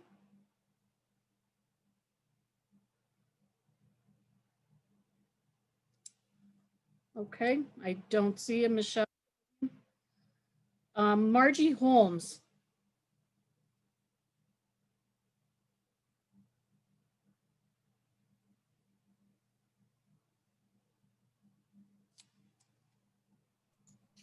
Sorry, Jenny, I believe Michelle's trying to get in now.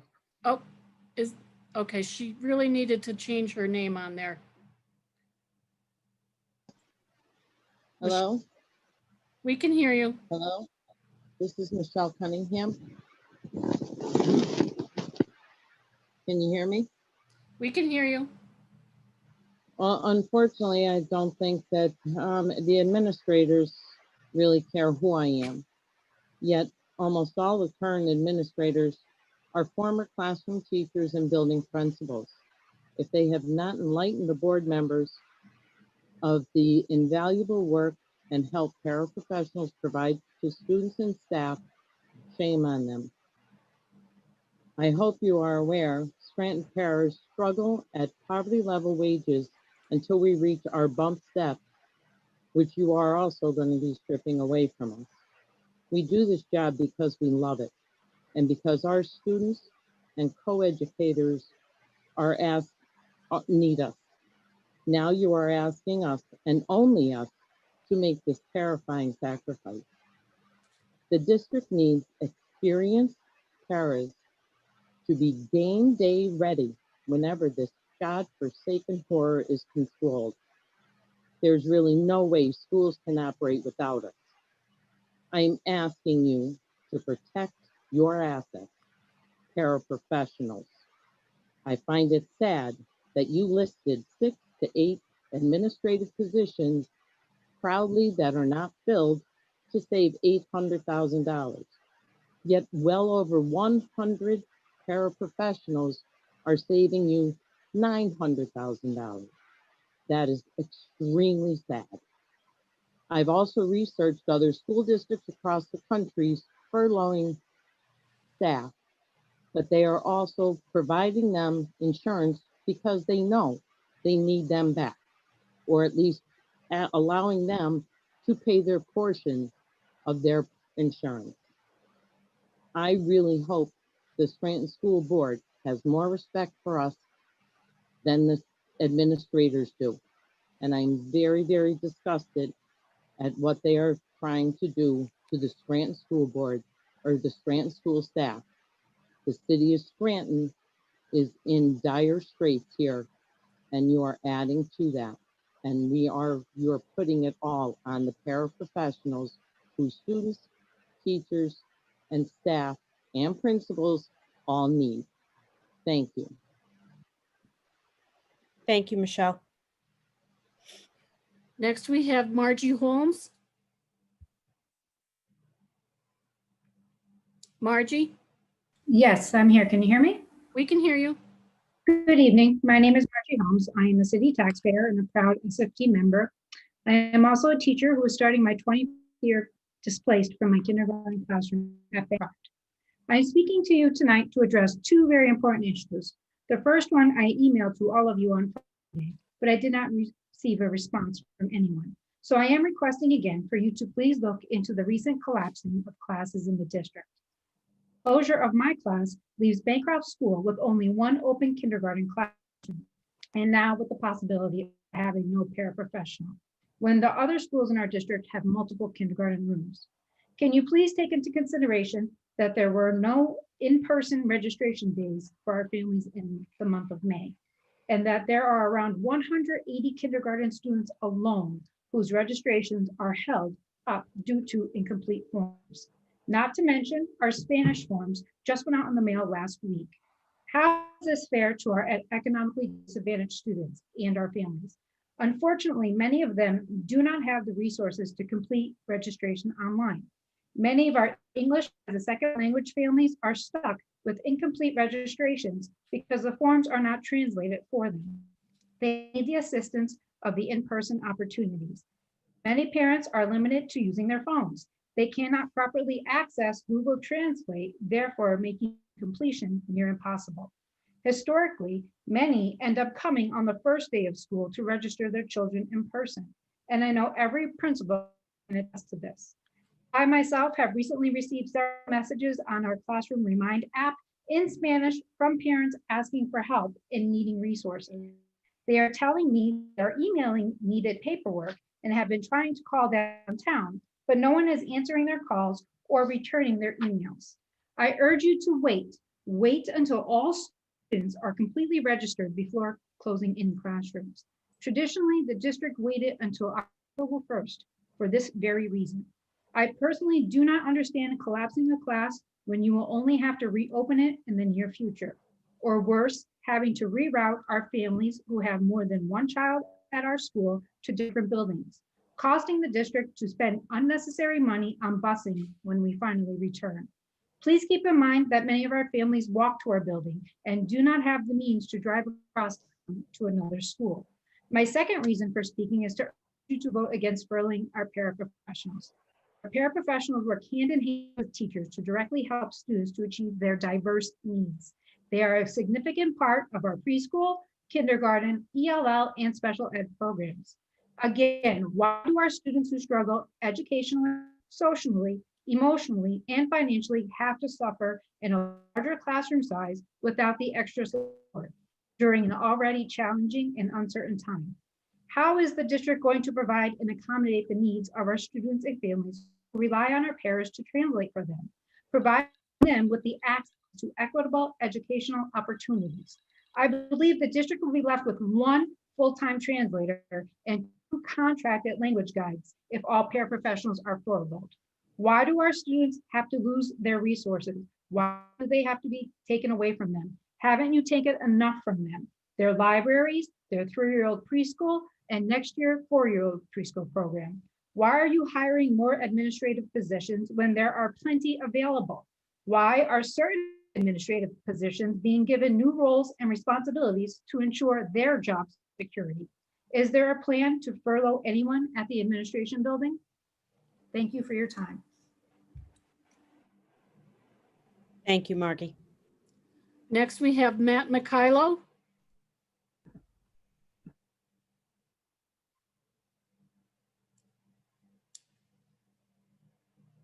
Matt Mikhailo.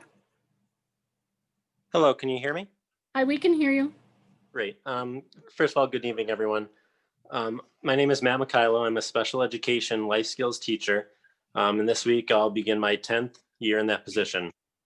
I'm speaking tonight on behalf of my wonderful paraprofessional, Pam Anzelevich, affectionately known as Miss Pam, and all the other paras in the district who continually go above and beyond for our students and our teachers. Self-contained special education classrooms experience an incalculable amount of behavioral and emotional challenges. These positions quite literally require blood, sweat, and tears in order to succeed and endure. The anecdotal accounts of getting hit, kicked, eloped from, spat upon, hair pulled, vomited, urinated, and defecated on, etc., are not just rare or exaggerated, but a daily reality for self-contained classes.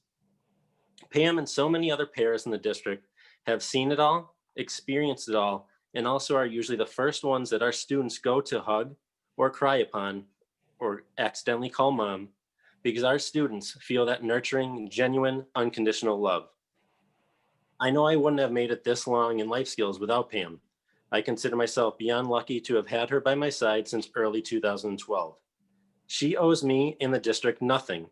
In fact, quite honestly, it would suit her well mentally, emotionally, and financially if she found employment elsewhere or spurred a recall from the district sometime in the future if the furlough does take place. She, like so many others, have dedicated their professional lives to helping our students who most need. Even through the onset of the pandemic, Pam has communicated with parents for me, prepared materials, dropped off and delivered materials. We have discussed how we're going to film and record differentiated lessons for our students. She has also recorded and shared social and functional skill videos that I integrated into my own lessons to share and disseminate to our students in the spring. She has not stopped working, even now in the virtual classroom. And I know this is the case with so many others who have continued to assist teachers and students. A good paraprofessional is instrumental to creating and facilitating positive relationships with families, as they are often the ones entrusted with caring for the most basic needs of our student population, from feeding to toileting to grooming and dressing and beyond. The relationships and rapport Pam has with my students, parents, and families is invaluable. Pam is an asset to me, to the district, and most importantly, to our students. Paraprofessionals are so important that listing and comparing what they do versus what their duties are would be impossible. And just to close, I'd like to thank our district's paraprofessionals for their service and dedication to our students. You will always play such a vital role in our students' lives, regardless of the outcome of tonight's vote. Thank you. Thank you, Matt. Next, we have Pat Festa.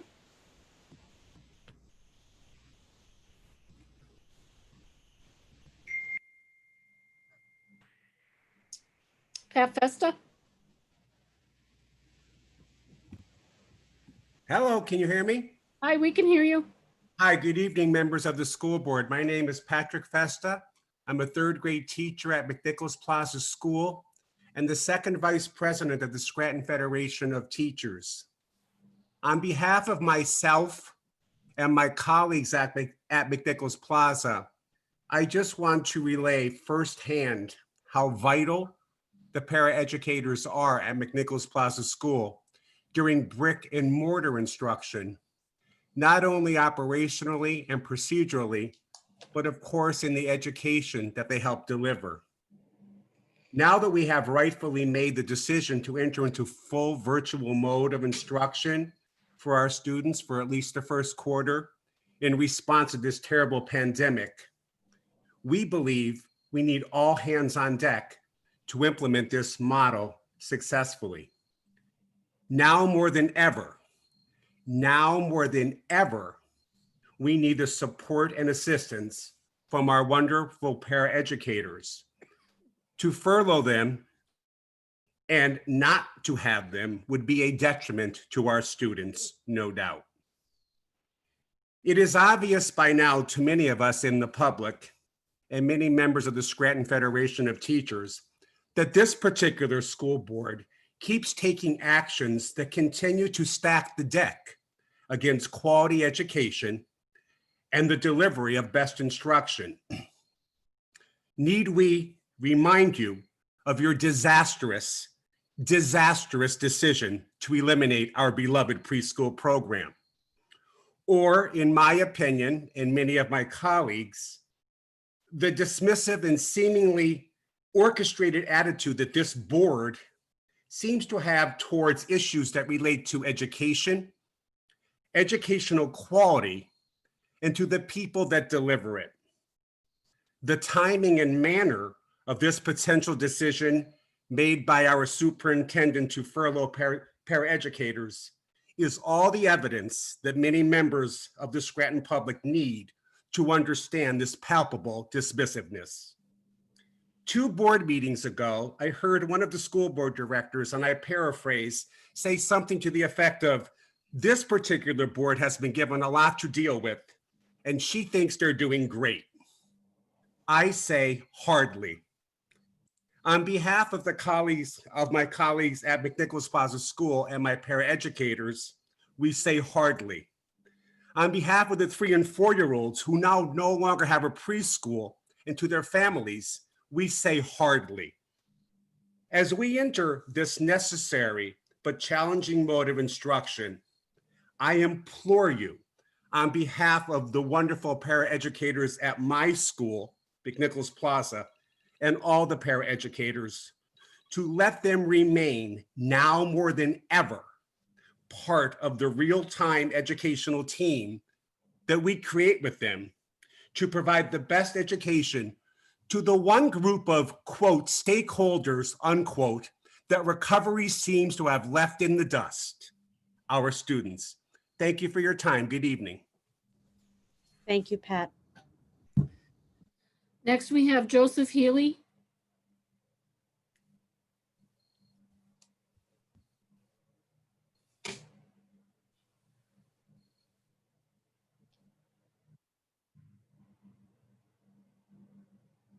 Joseph Healy.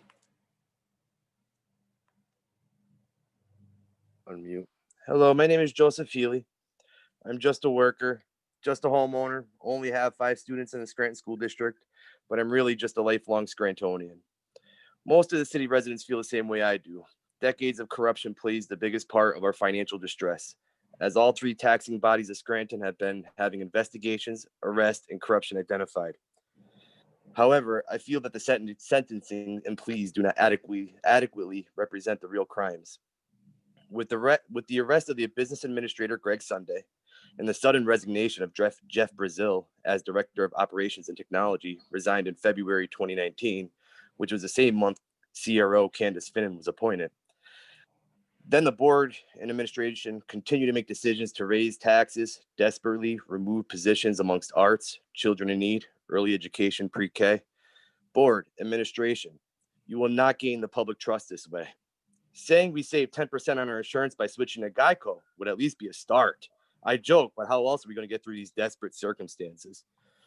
These are the reasons why the public are deferring to charter schools to ensure their children get the best education possible. Plus, the use of unenrollment numbers would be a motivating factor in the administration's budget, but it takes away money from our schools, which unfortunately will send the school into receivership. Board, I ask you, whenever you decide to cut positions that interact with our students directly, I hope you expect an equivalent response relating to the administrative positions, including capital and operating budgets across all departments. Superintendent McTiernan, I heard you say that we have $823 in savings by not hiring vacant positions. The Times Tribune, Sarah Mead Hall, parroted a similar scenario back in August 2019. Just 3 months later, in November 2019, when the acting super was voted in as superintendent, these positions were unanimously approved by the board, and they started getting paid for it. I think all positions are critical, and that's why I'm trying to remain hopeful. I'm trying to remain hopeful that these new people in these positions can make change. I'm challenging each one of you in these new positions with these replaced administrative positions to identify cost savings immediately by reviewing their predecessors' decisions. This advice is to you, the most important key positions: Pat Laffey, Paul Doherty, Ann Gribeck, Julia Maloney, and of course the new board members.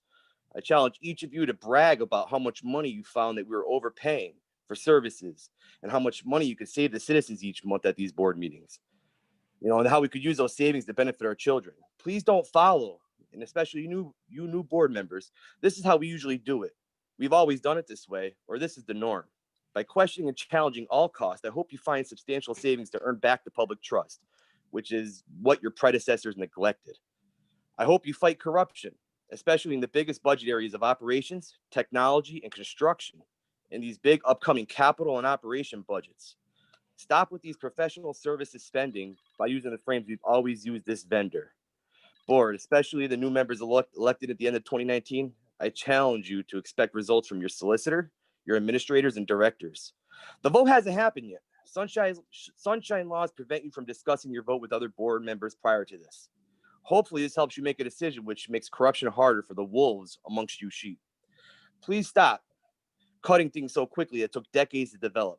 Start off today by choosing to vote not to cut the paraprofessionals. And I could start using acronyms too. Per the PFM, they say, make sure you get the best. Mr. Healy, I'm sorry, your time is up. All right, and thank you for your time. Thank you, Joseph. Next, we have Rosemary Boland.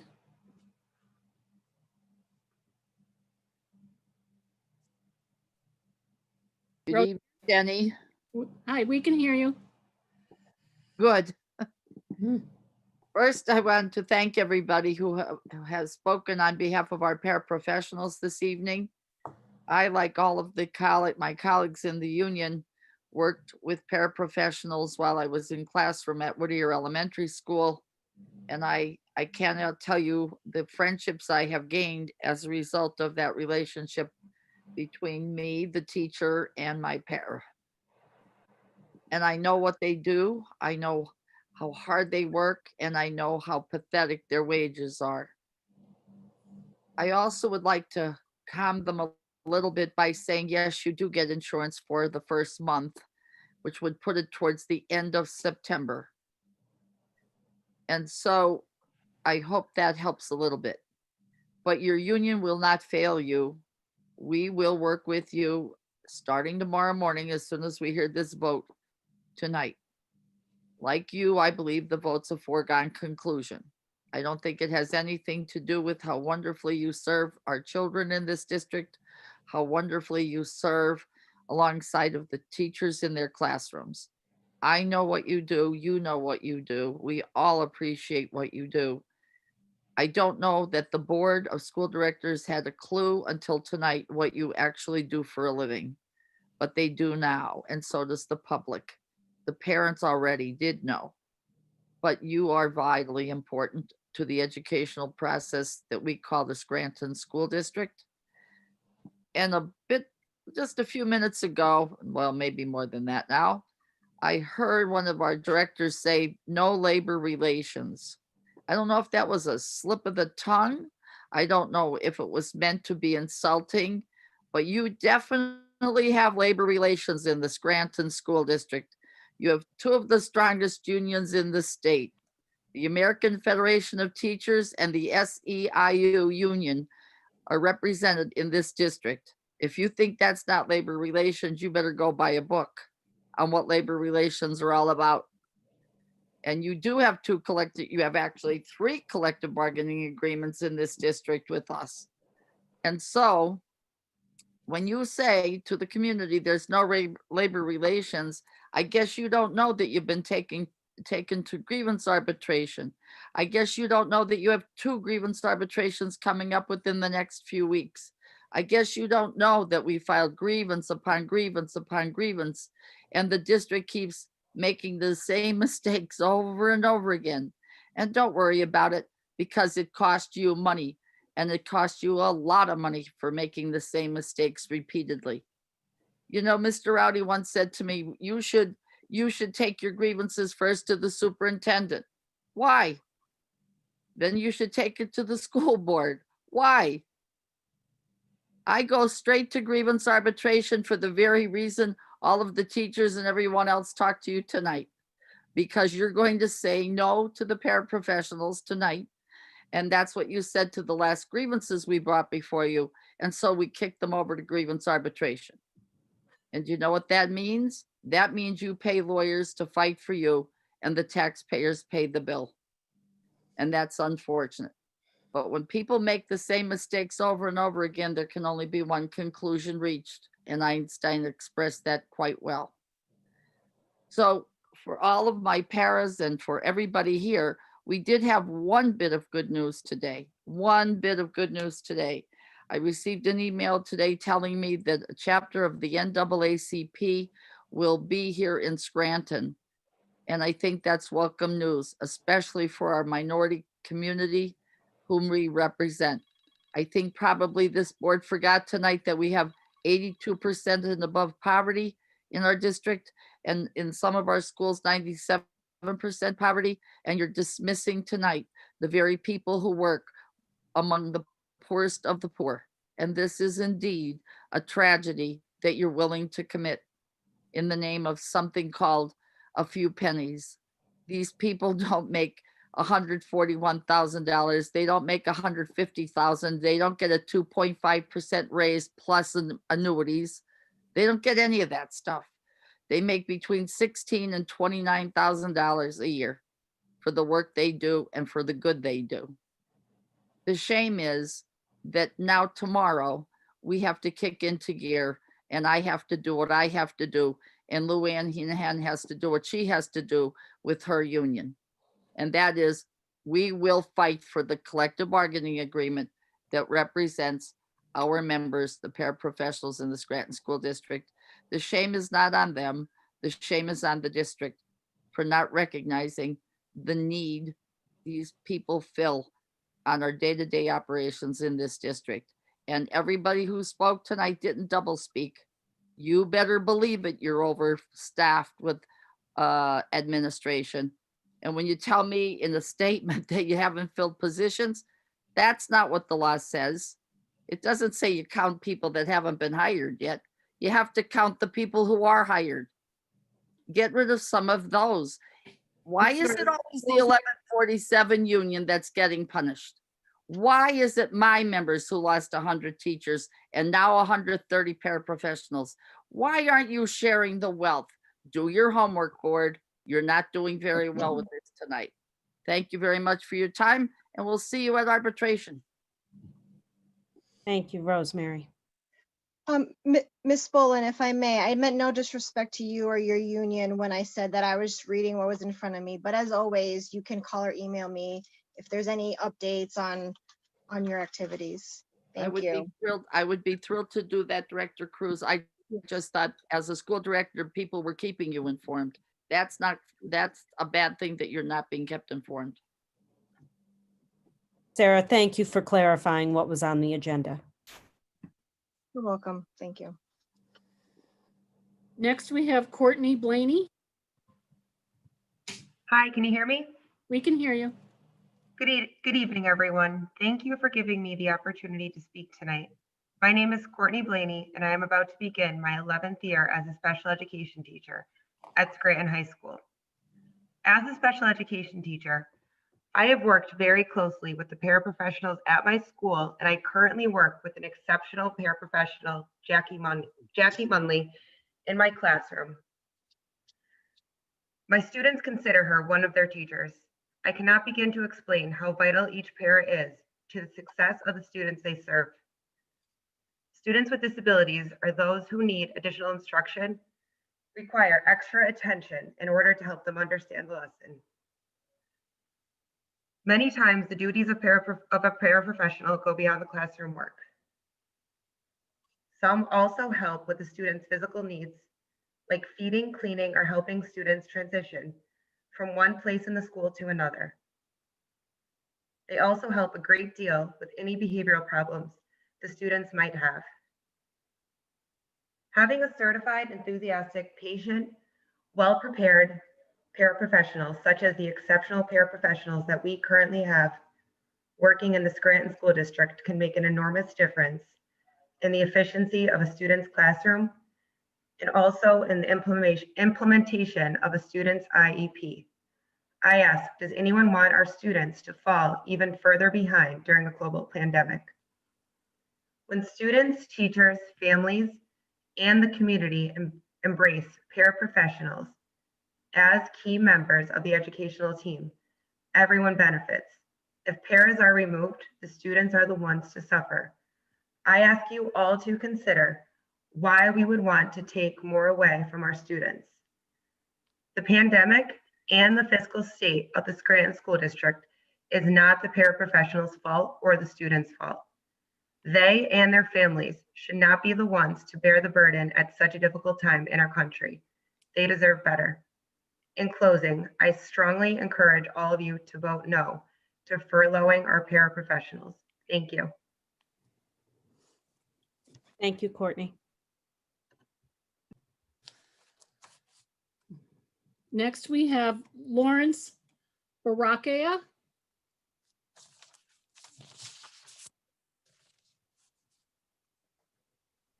Can you hear me? We can hear you. Hi. Good evening, Scranton School Board members and administration, and thank you for giving me an opportunity to speak tonight.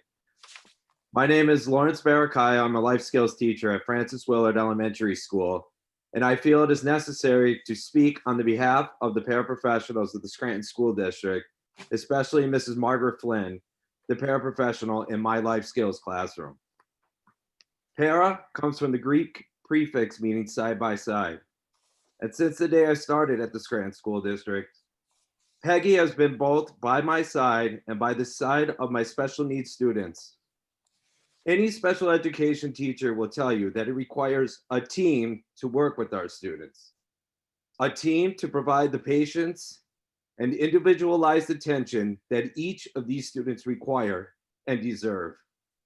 A team to collaborate in lesson planning and differentiating instruction in order to ensure each student's success. This team also includes the personal care assistants that work with the special needs students one-on-one.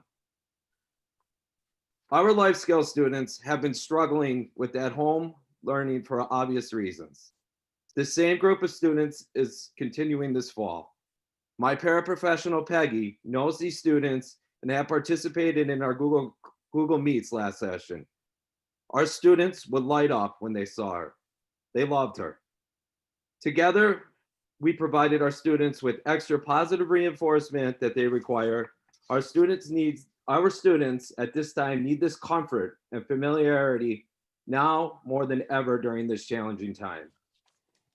Finally, I would like to take a moment and to thank the personal care assistants who have worked closely with one of my students in my classroom. They are Kim Spindler, Marina Strzelecki, and Elizabeth Stanko. I urge you to kindly reconsider furloughing these paraprofessionals, the unsung heroes of the Scranton School District. Thank you. Thank you, Lawrence. Okay, that ends our public comment. Thank you, Ginny. Okay, we'll move to our agenda items and we will begin with D1, a motion to approve the additional targeted school improvement plans for Isaac Tripp, West Intermediate, West High, and Scranton High. We have a motion.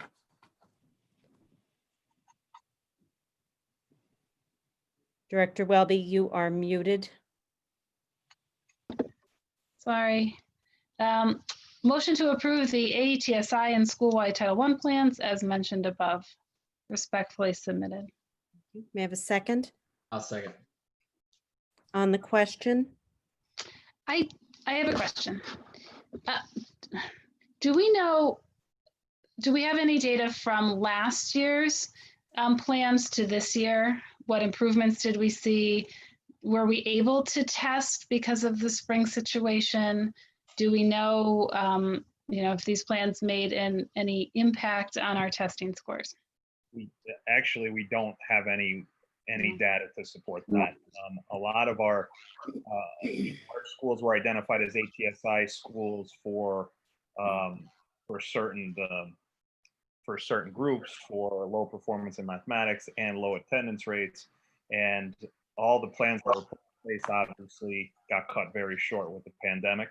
So these plans essentially, some of the language has been tweaked. There's been very minor modifications, but they're essentially the same plans that were presented to the school board at this point last year or last June. And we're just moving ahead with the same plans. There's really no way to assess how we're doing right now. What are the assessments and how are we tracking that and how often do we track it? Well, that's how we're measured is we're measured on PSSAs by performance of subgroups on PSSAs, some of which were special education. Some of the schools, it was an EL subgroup. And there were two factors that if you missed like any of these two factors, you got put into this ATSI status. And for one with us, it was growth on mathematics and it was attendance rates for special education in the 4 schools and also EL at Scranton High School. So obviously we put some community engagement pieces in place to try to help with the attendance rates. And there's really, without having the PSSAs and without determining what the growth was, like there's no measure against what we were initially put in for. Okay. Thank you. There any other questions?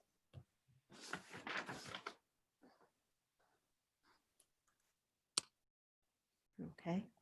May I have a roll call, please? Mrs. Dempsey, Yes. Ms. Fox, Yes. Ms. Hume, Yes. Mr. Malloy, Yes. Mr. McAndrew, Yes. Mrs. Welby, Yes. Mrs. Yanni, Yes. Ms. Cruz, Yes. Ms. Martin, Yes. 9 affirmative. Mrs. Orr has just reminded me that I neglected the minutes. So may I have a motion to approve the meeting minutes of August 3rd, 2020 and August 10th, 2020? So moved. May I have a second? I'll second that. All in favor? Aye. Aye. Any opposed? Thank you. Thank you for the reminder, Ginny. Sure. Okay. And now we will entertain a motion to furlough with regret effective close of business on September 11th, 2020, the following positions: 140 paraprofessionals, 6 intervention specialists, 2 level 2 intervention specialists, 4 part-time maintenance, 1 LPN, 1 clerk at South, 1 at West Intermediate, 2 hall monitors, 2 general custodians, and 64 crossing guards, and to authorize the superintendent to recall any furloughed employee as needed. We have a motion. I'll move. May I have a second? Second that. On the question? Yeah, on the question, I do understand it's a really tough decision. And I know we have to, if there is no work to be done, we do have to look at furloughs. But what I'm struggling with is there are admin administration positions that some of their duties, aren't able to be done. And we also, they were given additional duties. And my question for these additional duties, who does it during the school year? We have multiple people assisting with transportation department, streamlining the bus routes. People do that during the year. We have people overseeing continued discussion of the recovery plan. We have a recovery officer for that. I don't think these furloughs are fair. I don't think it's across the board. It's not fair. Again, it's always the same group that either get cut or furloughs. And I think we start having to look at in every department, especially now more than ever. And I also think, how we told everybody, we voted on this decision to go virtual on the 10th, I believe. The board didn't find out until Thursday night, and then everybody else found out Friday. What happened in between, this time? There was a lot of time to make calls, send out emails to update people. So I think our communication to the paraprofessionals, anybody that's affected, was unfair, and I'm sorry for that. But going forward, we need to do better. We should do better, and we can. And it's just, we definitely need our communication going forward to be looked at. And these are tough times, and finding out on a Friday, I agree, isn't the best. We had a lot of time to do this, so tonight I will be voting no. I really think we have to clarify this communication piece. I think there is a great deal of confusion because I don't personally know how we can notify people of a decision that has yet to be made. I think we are really between a rock and a hard place. It is my understanding that Mr. Castrovinci communicated with union leadership once we had discussed this as a personnel matter in executive session and decided that we would schedule this meeting to have a public discussion on this matter and move forward. I don't know of any other way to order those things. I am certainly open to suggestions. Mr. Castrovinci, is it accurate that you communicated with union leadership on Friday? Yeah, I spoke with both Luann Hennahan and Rosemary Boland on Friday. Okay. And I mean, I hope I'm not speaking out of turn here, but when I spoke to the newspaper on another matter, the reporter was already aware of this, and that communication certainly had not come from the district. It was not until after that conversation that the board released the statement trying to explain the very difficult decision and discussion that we would have at this meeting this evening. So, I certainly, there is no good way to do this. And I think we can debate all of the proper procedures and protocols, but when you are letting someone know that they are going to be furloughed from a job, I don't think there's ever a perfect way to do it. Director Gilmartin, I think this sucks. I think it sucks for the paraprofessionals. I think it is really hard for everybody, and it is a decision that I will take, and I will be voting yes. I will take with the most enormous regret.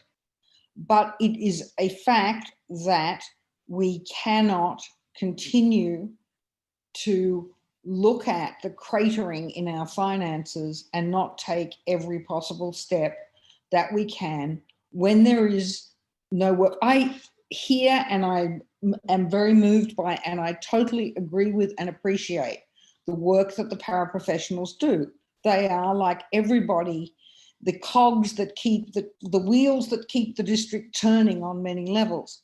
But we've never operated in a virtual setting before. We've never been in a position where our teachers are teaching virtually, not in the classroom, which is something that I agree with their very strong feelings about not wanting to be in the classroom. And I agree with that. And we supported them, and the board voted unanimously. We listened to and heard the teachers' wish not to be in the classroom, but to be virtual. Now, the provision has been given to the superintendent, and I implore her, and I know how responsible she is, that as needed, we will be calling people back. If it turns out that we need paraprofessionals in certain areas, we will call them back. And as soon as we go back into a more one hesitates to say normal, but at least some form of face-to-face teaching, the situation will change, and it will change enormously. And their contribution is not undervalued. It is appreciated, it is known, and it is valued. But this is a new world, and it is hard to see how we can responsibly not face the very difficult decisions. I do agree that we need to keep looking for other areas in which we can also do this, but this is not a financial decision. We have a duty to our taxpayers not to be paying people when the situation, through no fault of their own, absolutely no fault of their own, has evolved where their work, it is not possible for them to do the work in the way they are habituated to. It's a new world, it's changing. I pray that we will have them back, that we will be back in the classroom and our people will be recalled from furlough. But I see no alternative at this point to voting yes, it's certainly in full appreciation of the human cost, and I'm sorry, but it's tough, and we knew the decisions we faced would be tough. And I know, I just want to reiterate the 140 paras that are being furloughed. The reason we're furloughing everyone, we need to fulfill the IEPs. I think we understand that legal obligation, and Superintendent McTiernan, please correct me if I'm wrong. I think Ro touched on this as well. We will be recalling based on need. We obviously have a contractual obligation with IEPs for PCAs and other paraprofessionals within the district, but there's a process that has to occur. That, right? I mean, I don't, without going into. Yes, that is correct. You know, okay. That is correct. Okay, thank you. President Gilmartin, thank you for clarifying how that all happened. I think that's very important that the public and our teachers and our paraprofessionals and all of the staff listed on this motion understand why it was done in the manner it was done. It is difficult, I agree. I think some really good questions have come up during public comment and from the emails we've received. I have questions regarding the impact on IEPs, the duties that our paraprofessionals can perform during a virtual learning environment. We're all new to this. So I don't know if anybody here can say that they know specifically exactly what the paras or the other staff members on this motion can or cannot do. So regarding that, I'd like to make a motion at this time to table this until we can get some answers to who's going to translate if we have paras that are doing that. How are the IEPs going to be handled? Answers to the employees' questions about insurance. I'm not sure that we've really covered that fully. So I'd like to make that motion to table this until we can get some more definite answers. Do we have a second? I'll second it. Okay, we have a motion on the floor to table. Roll call, please. Ms. Fox?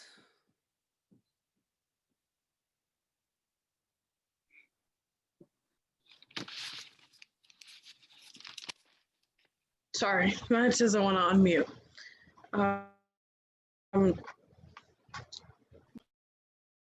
Ms. Hume? You're muted, Ro. Sorry, no. Mr. Malloy? No. Mr. McAndrew? Yes. Mrs. Welby? No. Mrs. Yanni? Yes. Ms. Cruz? Yes. Mrs. Dempsey? Yes. Ms. Gilmartin? No. 5 affirmative, 4 negative, motion passes.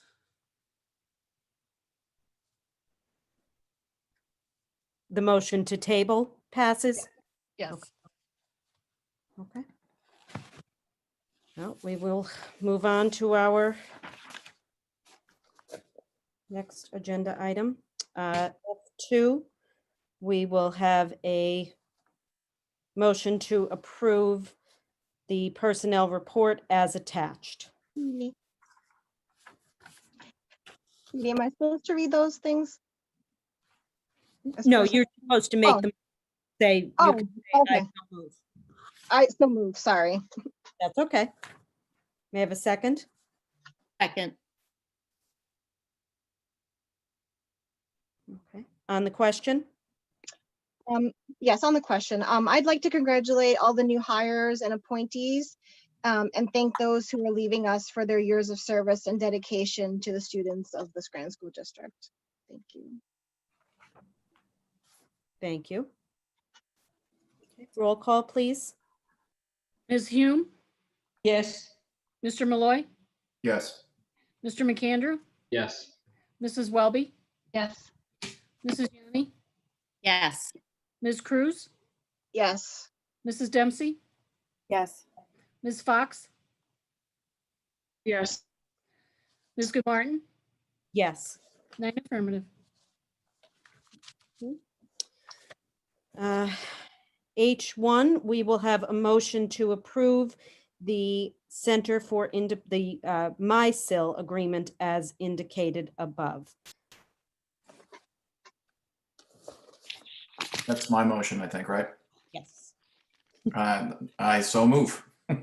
May I have a second? I'll second. On the question?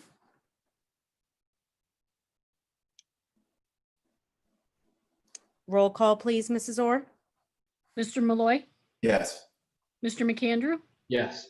Mrs. Welby, Yes. Mrs. Yanni, Yes. Ms. Cruz, Yes. Mrs. Dempsey, Yes. Ms. Fox,